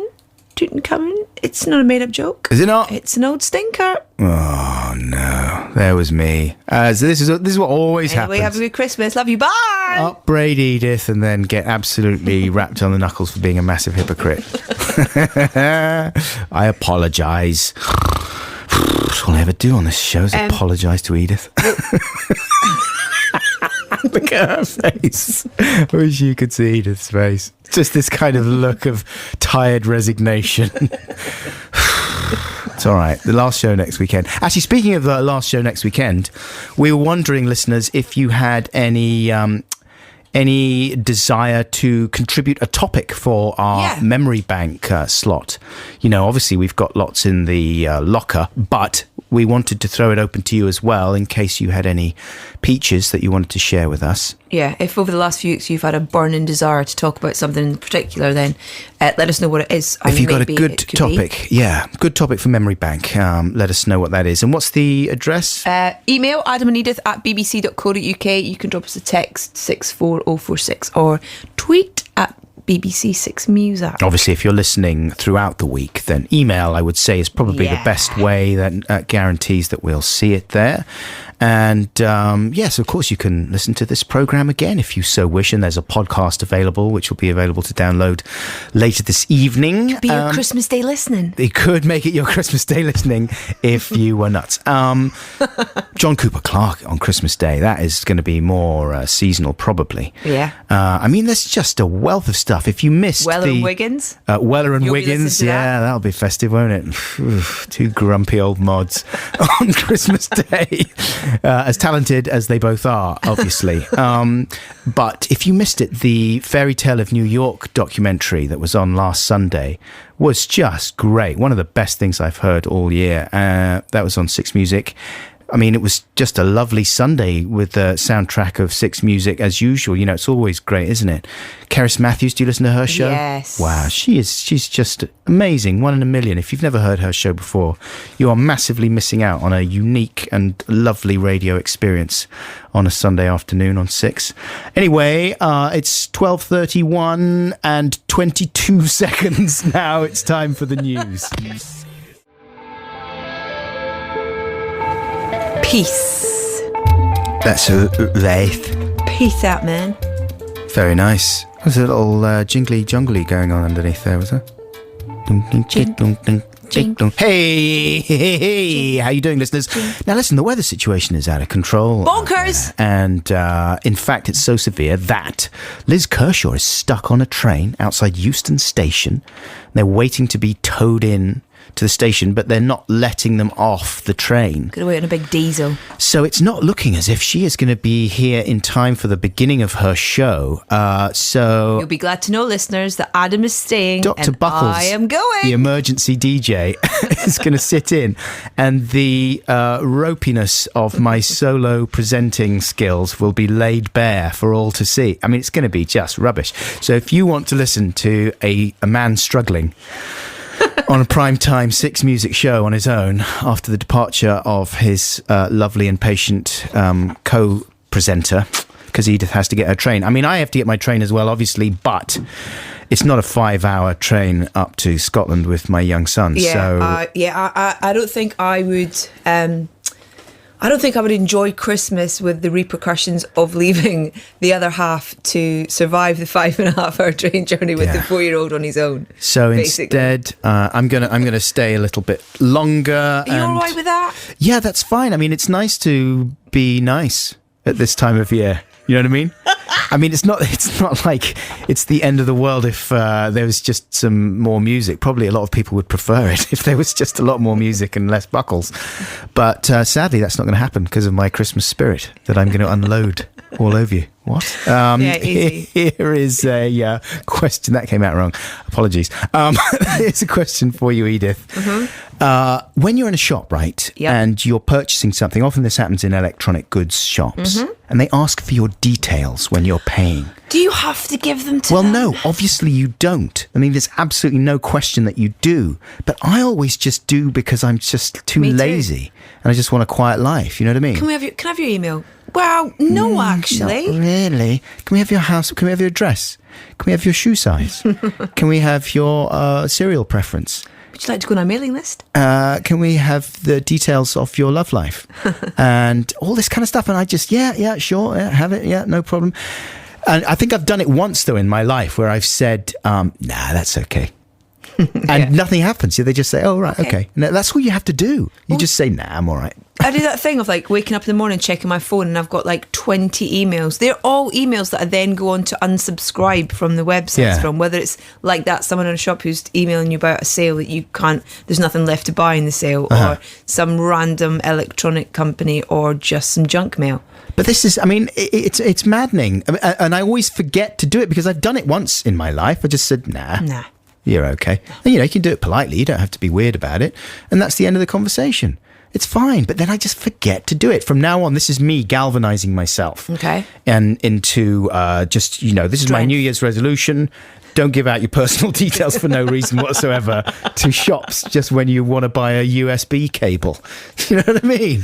And ask the optician why he's so close to my eyes. Actually, that's not one of my New Year's resolutions. I'm hoping that there's going to be more of that sexy action. More fluttering of his eyelashes coming on your cheek. my way. I like it. This is going to sound very sleazy, but I like it when I go and get my haircut when they do the shampoo.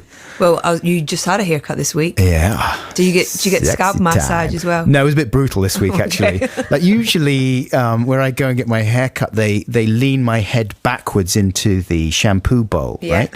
And then there's a lovely, I don't care who it is, if it's the guy or the lady, it doesn't matter. It's just that nice, intimate human contact. It's just fun and sexy. Did you get offered a head massage? No, I mean, they just do it in the course of doing the nice shampooing, but sometimes they're a little bit brutal. And the lady I had this week, well, she wasn't brutal, but she was just brusque. And so I was leaned into the washing bowl head first this time. So I was staring down into the bowl, and there was just hair choppings from the previous patient. So it wasn't the best. It wasn't as sexy as some of the ones I've had. It's a shame because sometimes it's really a very sexy time getting your hair cut, and the person leans right into you, and it's great. You seem to get quite a lot out of service industries. Yeah. And now if people see me coming now into to get my hair cut or get my eyes tested, they're going to go, "Whoa, no way! Get out! You're sign this form, creepy man."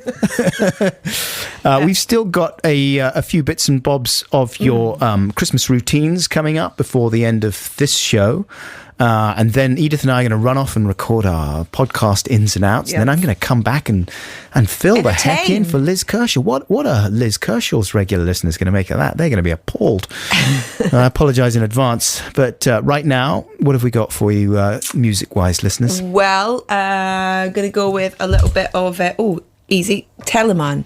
Band called Teleman, and Christina, formerly two members of Pete and the Pirates, who have a new band, and this is very, very good. Never heard of any of them.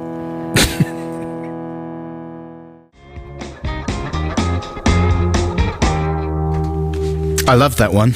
Unknown Mortal Orchestra, Swim and Sleep Like a Shack. Sleep like a shack. This is Adam and Edith here on BBC Six Music, and as we mentioned before, Liz Kershaw is trapped on a train. Trapped on a train with some snakes, and she is not going to be here, I'm afraid, for the beginning of her show. So I'm going to step in and do some really ropey DJing because unfortunately Edith has to go off and get her train. Yeah, sorry to leave you. Yeah, well, sorry. But before you go, we've got a few more made-up jokes. Let's have the jingle. I'm a funny person, I often make up jokes. My jokes are more amusing than those of other folks. When you hear my joke, I think you'll find that you agree. Come on, you're all invited to a made-up joke party. I've just got one from the Tumblr Bad Kids Jokes site here that I'm going to be leaning on that pretty heavily if I'm going to be filling in for Liz. Let me tell you, just going to read out all of them more or less.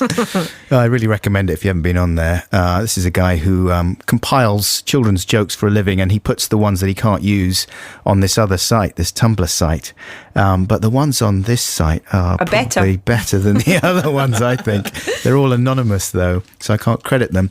But here's one all in caps. What do peas eat? Toast.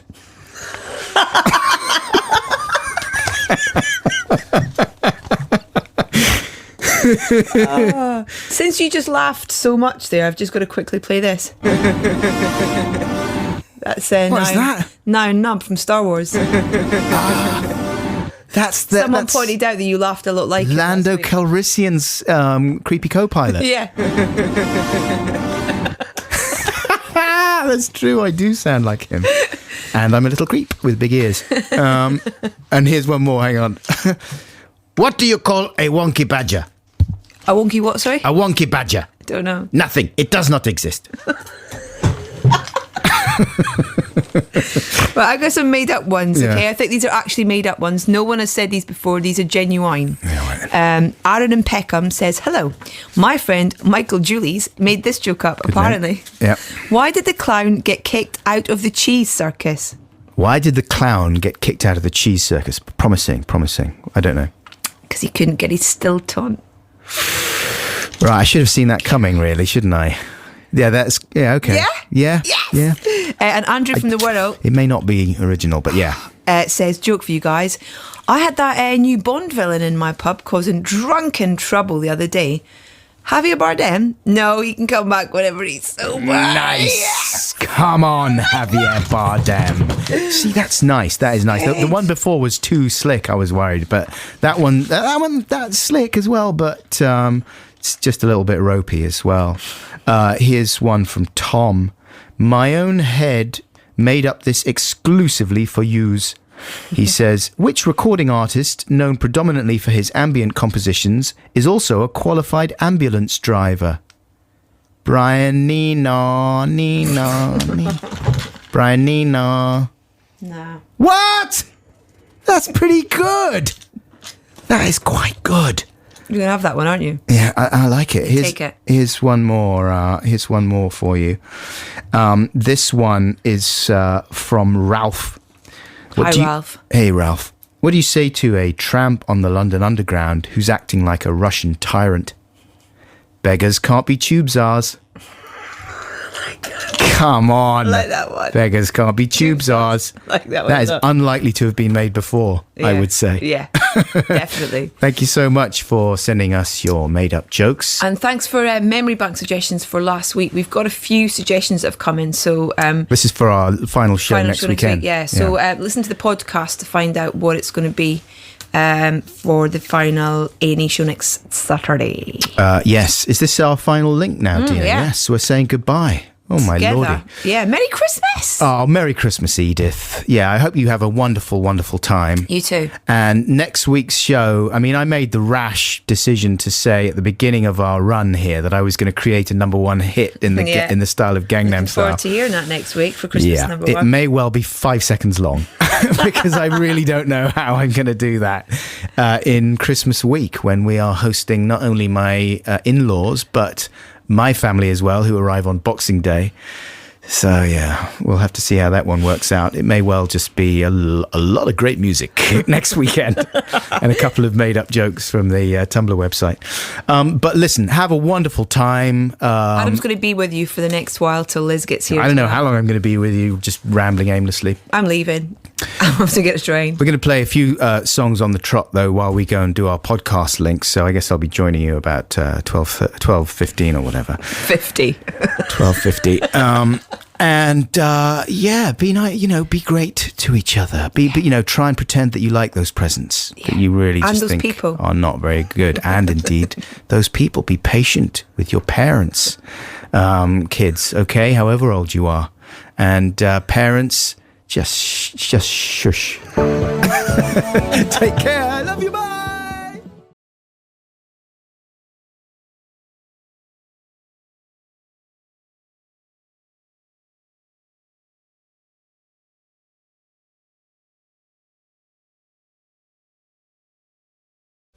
Skilo with I Wish. I too wish I was a little bit taller, but I don't wish that I was a baller.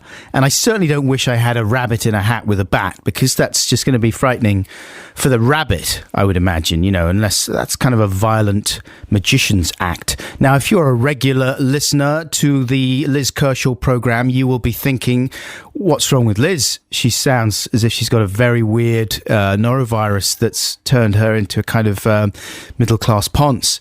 But no, it's me, Adam, Dr. Buxton. I am just staying a little bit longer because Liz, I'm sorry to say, is trapped on a train because of the terrible weather. She's just outside Euston Station.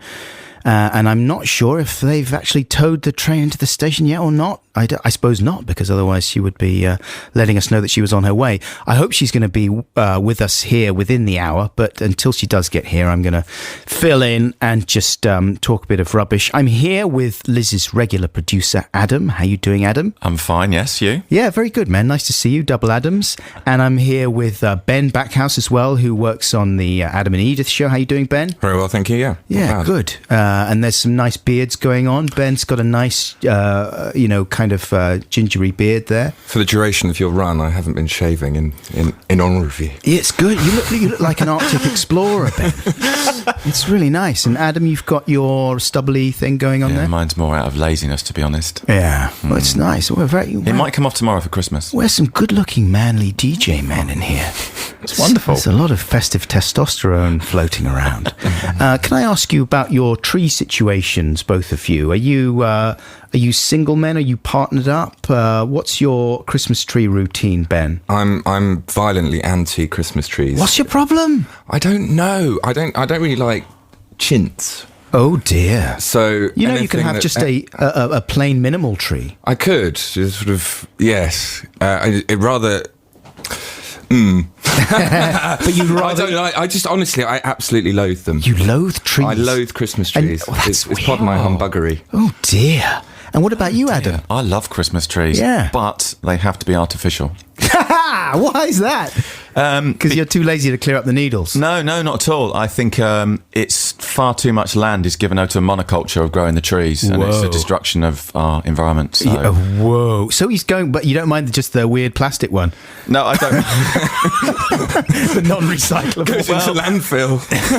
I guess because you can keep it every year, right? It's more efficient. And it's like a friend that you get out of storage every year. So I get very excited when I go to the shed once a year and drag it out. Yeah, dust it off. Yeah, it's my mum's old one, so it has been around for a long, long time. The family tree. It is a family tree. That's nice. Well, we have real ones. My in-laws own a Christmas tree farm, so we're kind of beholden, I suppose, to go for that. You know, we're entitled to a free one, which we usually go for, but we do like to try and pay for it every now and again just to show willing, because otherwise it's just a bit embarrassing to get free trees. It doesn't seem right somehow. Do you go and pick your own? Sure. And I spend quite a long time. And I said to the guy at the tree farm the other day who was minding it, I said, I might be here for a little while because I get I'm very picky about which tree to go for. It's got to be just so. And he said, don't worry about that. There was a guy who was just here. He was here for 4 hours picking his tree. 4 hours. And my wife said, whoa, that's insane. Part of me was thinking, yeah, totally understand that. It's very relaxing, I think. It's nice. If you're in a festive mood, 4 hours in the tree farm is a good place to be. But listen, let's play some music right now. This is Wave Machines. They were in session for Lauren in October, but this is taken from the new album Pollen, and it's out on January the 21st next year. This is called I Hold Loneliness.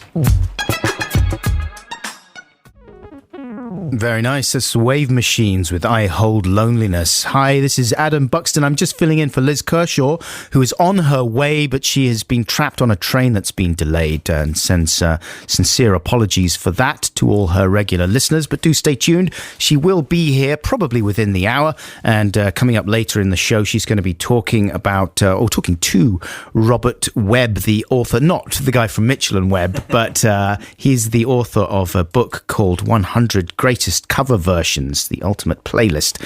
So she's going to be talking about great cover versions that there have been with Robert, and playing some of those as well throughout the show. But I'm going to cover for her for the time being.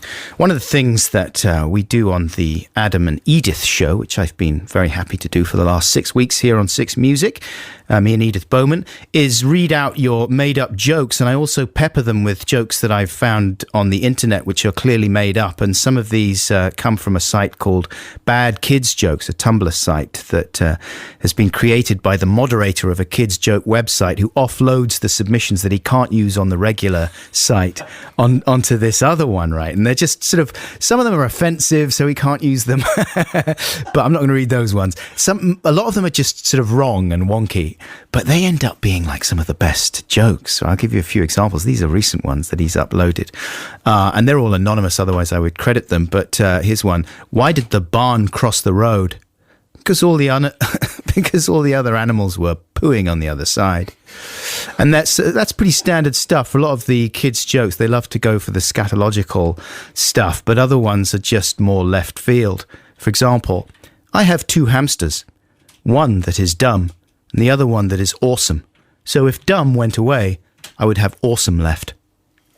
I mean, that's like almost bordering on philosophy, I would say. And I'll give you another example. I'll read some more of these. It depends how late Liz is. You might get all of them.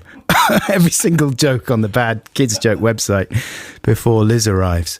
And the guy that runs this site gives them little titles as well. And this one's called Hello Lovely. What happened when the man said hello lovely? Sorry, I'll start again. What happened when the man said hello lovely to the lady? He got sent to jail because he travelled back in time to a place where it is against the law to say hello lovely. That's like a story about modern life in many ways, isn't it? Now, here's a track from one of the bands of the year, as far as I'm concerned. And this is a band that rose from the ashes of Jolene and the Jing Jang Jong. Is that right? I think so. I think there were some of the members of that band in this. Do you remember what Jolene's actual real name was, the lead singer of that band? I think he was called Joe Van Moylen. And he was an actor, and he was in a show I did called The Last Chances, which I think you can see on 4OD. It was a short-lived comedy series about a band in Brighton, and he was one of the people that popped up in like a fake band for one of the scenes. And then a few years later, I was surprised to see him as the lead singer of a real band. I mean, yeah, they're kind of real. Jolene and the Jing Jang Jong. They had a certain amount of success. But yeah, when they disbanded, some of the members, I think I'm right in saying, went on to form Toy, who are sort of buddies of the Horrors, I think, and encouraged by them. And their album that came out this year is really great. You should check it out if you enjoy that kind of thing, certainly if you're into the Horrors or whatever. This is a session track that was done for Lauren earlier this year, and it's called Lose My Way.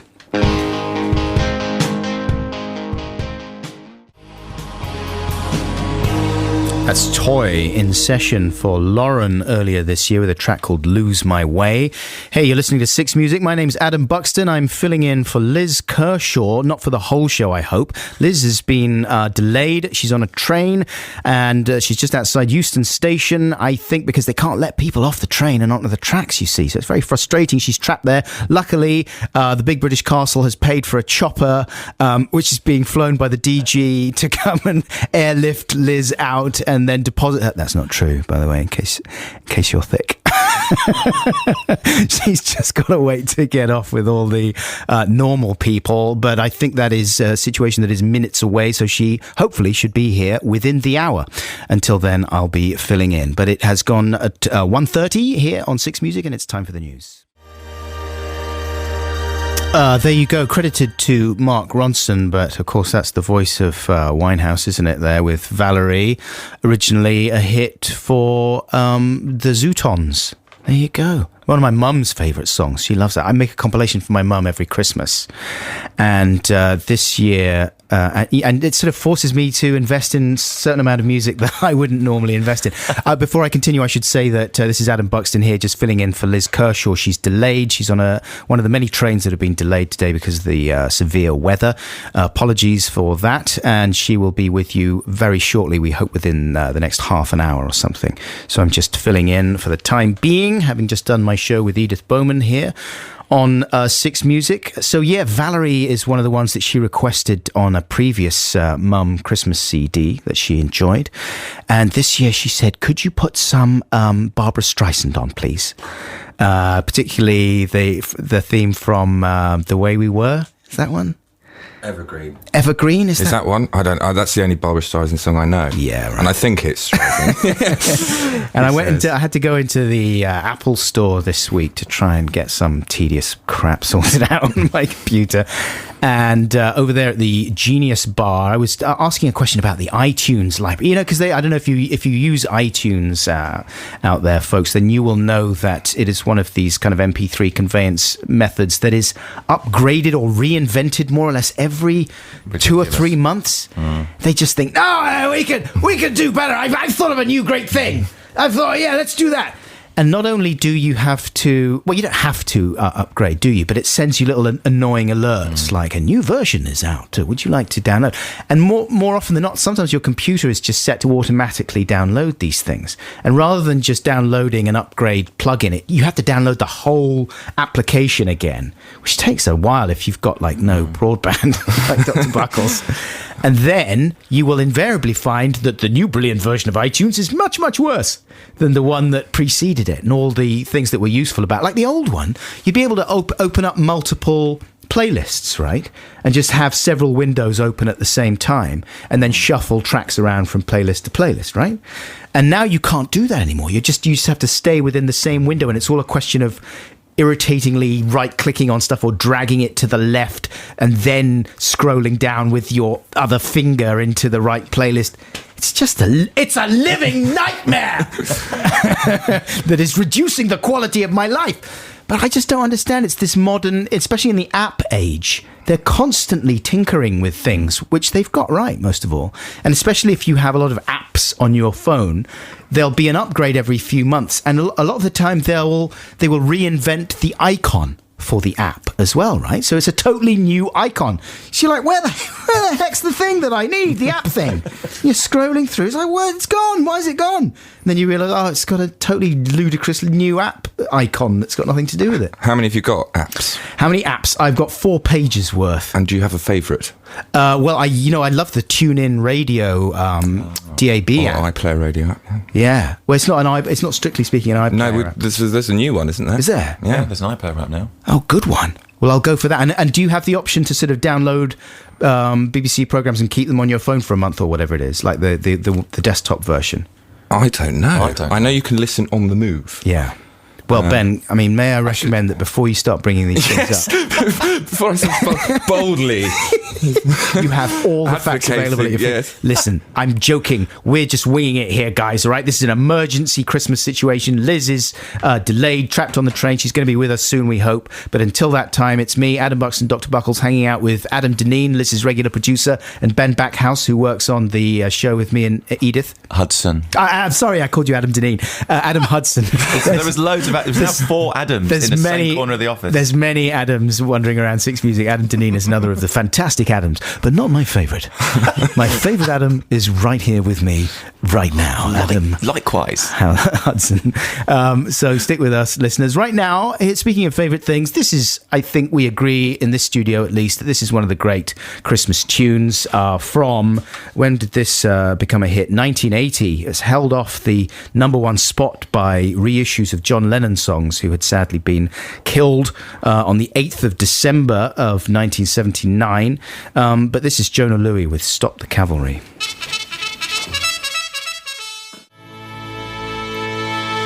It was never intended as a Christmas song. Stop the Cavalry was just supposed to be an anti-war song, about nuclear war even.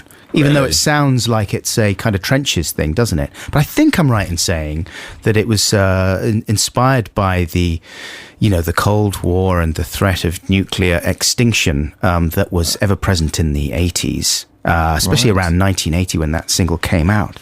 Everyone was living with that hanging over their heads. It was a horrible, in many ways, a horrible time to be young. I was 10 years old when that came out. And it was terrifying. It was, it used to give me nightmares the whole time. I think a whole generation grew up with a real, genuine threat of extinction hanging over them that was more serious than predictions from the Mayans. You know what I mean? I just, I'm sure in many ways, the world seems like a safer place in that respect. And let's hope, here's a Christmas you wish from Dr. Buckles, let's hope that it never gets back to that stage again. Fantastic. You're listening to BBC Six Music with me, Adam Buxton, filling in for Liz Kershaw, who's trapped on a train.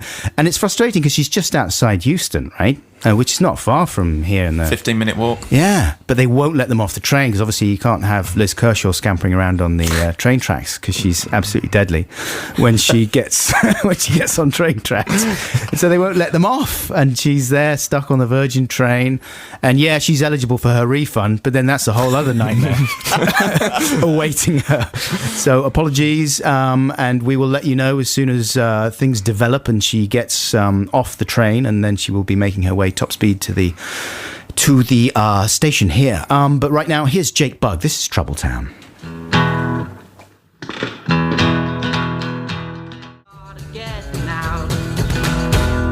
Jake Bugg there with Trouble Town. Billy Bragg talks about Jake Bugg glowingly in the John Peel lecture for Six Music, which you can catch tomorrow at midday.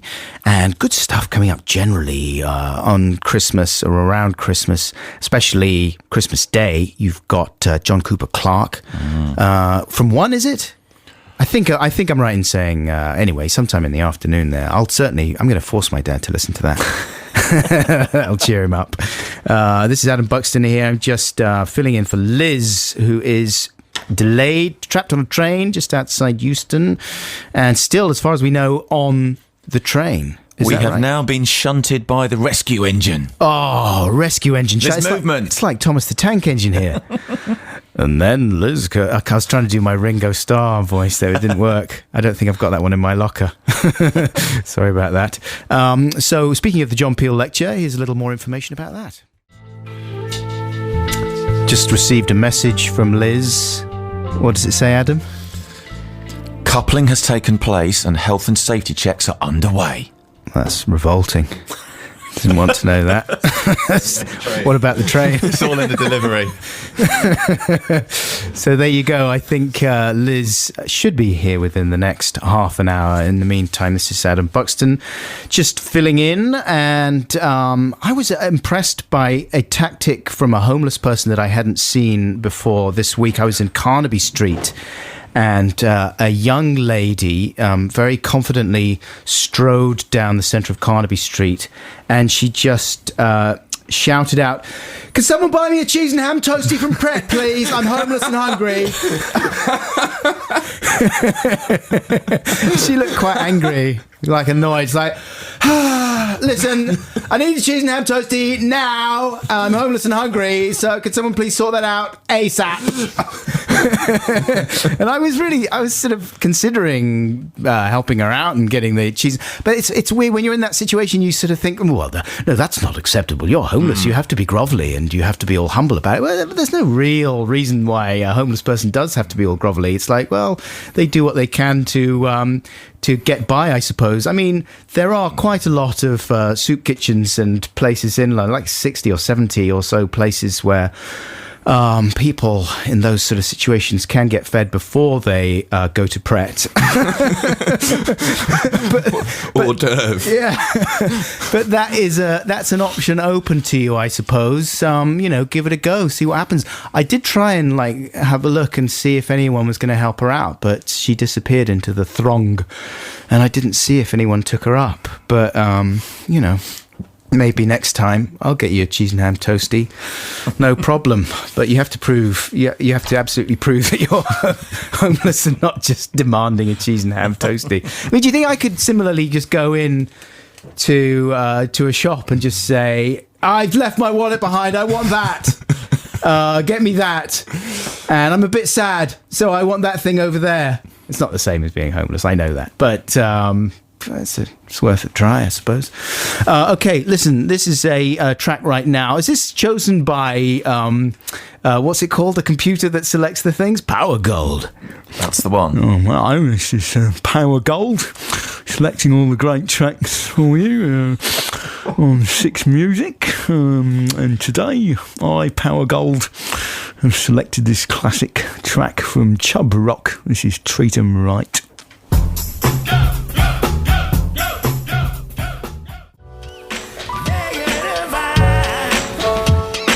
taken from Bobby Womack's album The Bravest Man in the Universe, which was released in June of this year. That track was called Stupid.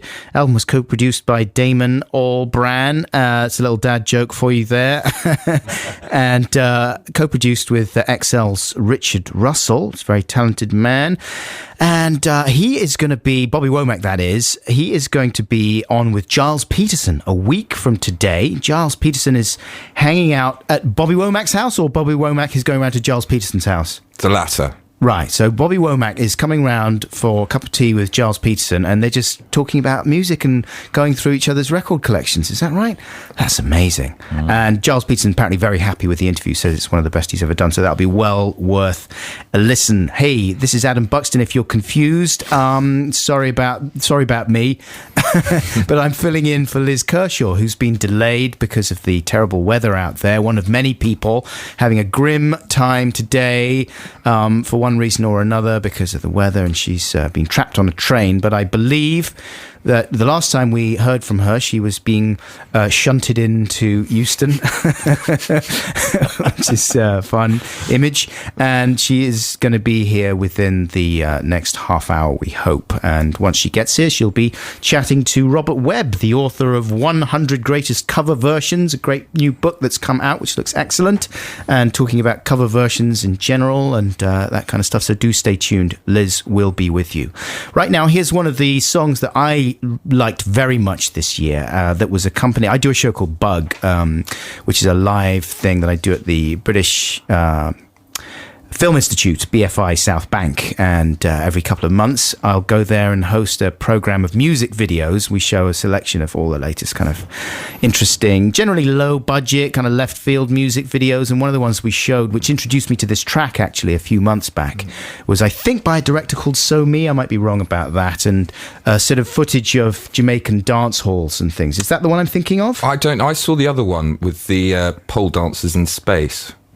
Oh, right. Is that wasn't for this track though, was it? No, can't have been. Yes, it was another Major Lazer track, perhaps. Yeah, there's some pole dancers in space, but the video for this is great, really evocative and nicely done, almost like a kind of documentary.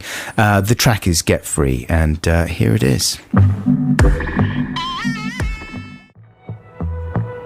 I love that one. Get Free by Major Lazer, featuring Amber Kaufman of the Dirty Projectors, is she? I think I'm right in saying that. I'm winging it, but I'm winging lots of things because I'm filling in for Liz Kershaw. I've just been doing the show with Edith Bowman. This is Adam Buxton, by the way, and usually we finish at 1 and hand over to Liz. But I'm just hanging out here for a little bit extra today. Well, I mean, Liz is only here till 3, so we're hoping that she'll be able to make it in time to interview her guest, who is very patiently waiting. Sorry, Robert, to keep you waiting. He's the author of the 100 Greatest Cover Versions, a book that's coming out, and Liz was going to be chatting to him about that. I hope that she still will be, so stay tuned. But in the meantime, I'm here. One of the things that I do on the show with Edith is read out occasionally jokes that people have made up themselves, and there's always a bit of controversy about whether they genuinely have made them up or not. Like Edith today, she read the most ancient joke out, which was like, why couldn't the snowman have children or something? I mean, you know the answer to that, right? I do, it's snowball based. Yes, it is, indeed.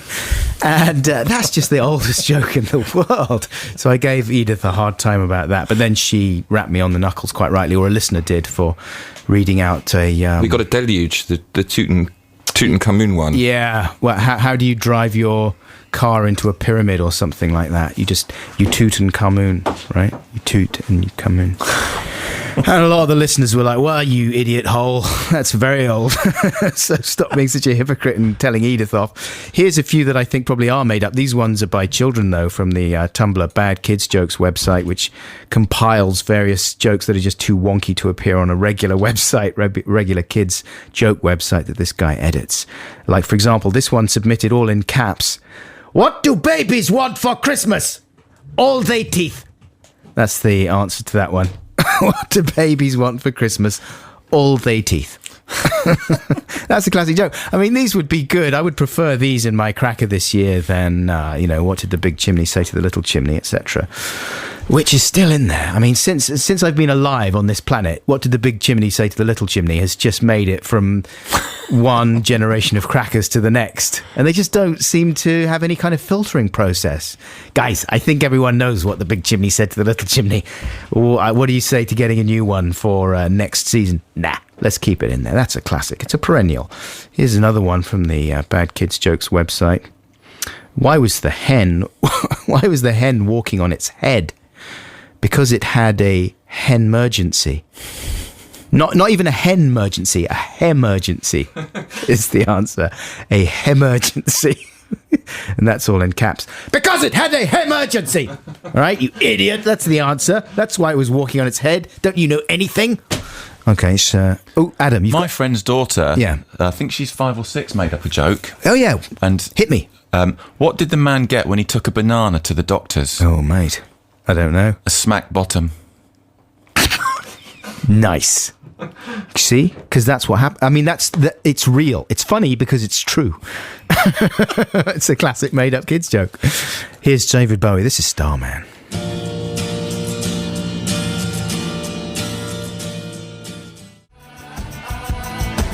That's Cat Power with Silent Machine. Hey, how you doing, listeners? Adam Buxton here. I'm just filling in for Liz Kershaw because she is one of many today who's been had their day disrupted by the travel chaos that is reigning on the railways and elsewhere. She's been stuck outside Euston Station for the last hour and a half. We think she is on her way. She may be here before the end of her show. We hope so. But until then, I'm just holding the fort here at the big British castle, and been feeling a little bit. Well, I can't work out if it's just a cold or if I'm feeling a bit queasy. Do you know that? Have you guys started coming down with the Christmas fun virus yet? I'm impervious. Are you? Yes. You are asking for it and you're begging for it. That's the sound of Ben Backhouse, who's a assistant producer on the show I do with Edith. I'm also joined here by Liz's regular producer, Adam. Hey, Adam. Hi. And what about you? Do you get ill at Christmas? I mean, you're a healthy guy. You're cycling everywhere. I'm not saying that you're not, Ben. I'm just... 2 years ago, I took my girlfriend to my parents for the first time, Polish girl. Yeah. Never met them before. And as soon as we got there, I went straight to bed. And I was in bed for 3 days of the virus. Right. Absolutely not for 6. Oh, mate. So that that Christmas. The pattern with me tends to be 2 years on, 1 year off. You know what I mean? Like, as in off with the virus. So the last couple of years I've been fine, been good years, good Christmassy years for Buckles. But I'm due for another one this year, and I'm worried that I'm going to cop it. I've been taking the... What are you supposed to take? Vitamin supplements. You know where you get 1,000% of vitamin A, B, C, D, and magnesium and plutonium. Yeah, and well, you can get a vitamin B shot. Is sometimes what people get, isn't it, to boost their immune system? Right. I don't do shots. I take these fizzy things. Oh, really? Yeah. Well, I took those once, but I took like a whole capsule of, like a whole tube of effervescent vitamin C things. But what they don't tell you is that it loosens things up down in the Netherlands quite dramatically. When you take them in large quantities. Yeah. And after a while, there was just this rumbling down from the recesses of my bowels. And things just got absolutely apocalyptic for the rest of the day. And I more or less couldn't leave the toilet area. That's a fun story for this. That's the kind of thing that I'm sure Liz would be sharing with her listeners as well. And maybe will when she gets here. I'm just scanning the paper here for some advice about the norovirus bug. Because I really hope that that's not what because I don't like the vomiting, you know what I mean? Like just, because the problem with the thing is that usually if you get a bit of a cold and you're bed bound, sometimes it can be quite nice because you catch up. What I do is I catch up on DVDs that I've bought but would never watch because I only bought them because they seemed worthy and I had no real intention of watching them. You know what I mean? Like, foreign titles. Exactly, kind of thing, yeah. Things with subtitles, classic films. Yeah, absolutely. People, haven't you seen that Michael Haneke one? You're a moron. Yeah, I'm going to buy it. But I'm just never going to watch it. Things like, Tyrannosaur or whatever, which I know are hardcore. Like, he's a genius, Paddy Considine, and one day I'm going to see that film. I know I'm going to be impressed by it, but there's never the right moment to stick Tyrannosaur on exactly that. and go through the emotional shredder. But I'd forgotten I'd seen that. Right. And then went to watch it a second time and it's like, no, I've done this already. Oh, mate. It's like repeat screenings. Let's watch Schindler's List again. Come on. Repressed it. Get some popcorn. But, when you're in bed and you've got the flu or whatever, sometimes you go with the weirdness that you're a bit spaced out anyway. And sometimes those films can really make an impression on you. Like I saw a film that Tommy Lee Jones directed called The Three Burials of Melquiades Estrada. I think that was it. It's The Three Burials, it's known as. Right. And it's quite a strange, obtuse film by Tommy Lee Jones, maybe his directorial debut, but really good, I thought. Anyway, it made a massive impression on me in my feverish state. Sometimes it can be the ideal moment to watch those things, but not with a norovirus. It's basically just back and forth from the lab, isn't it? It's no good. So I really hope that's not what's in store for me. Anyway, right now, let's play some music. This is the Sugar Cubes, and this is a hit.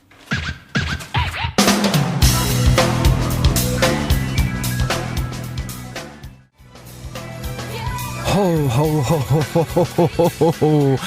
I'm trying to laugh rather than cry.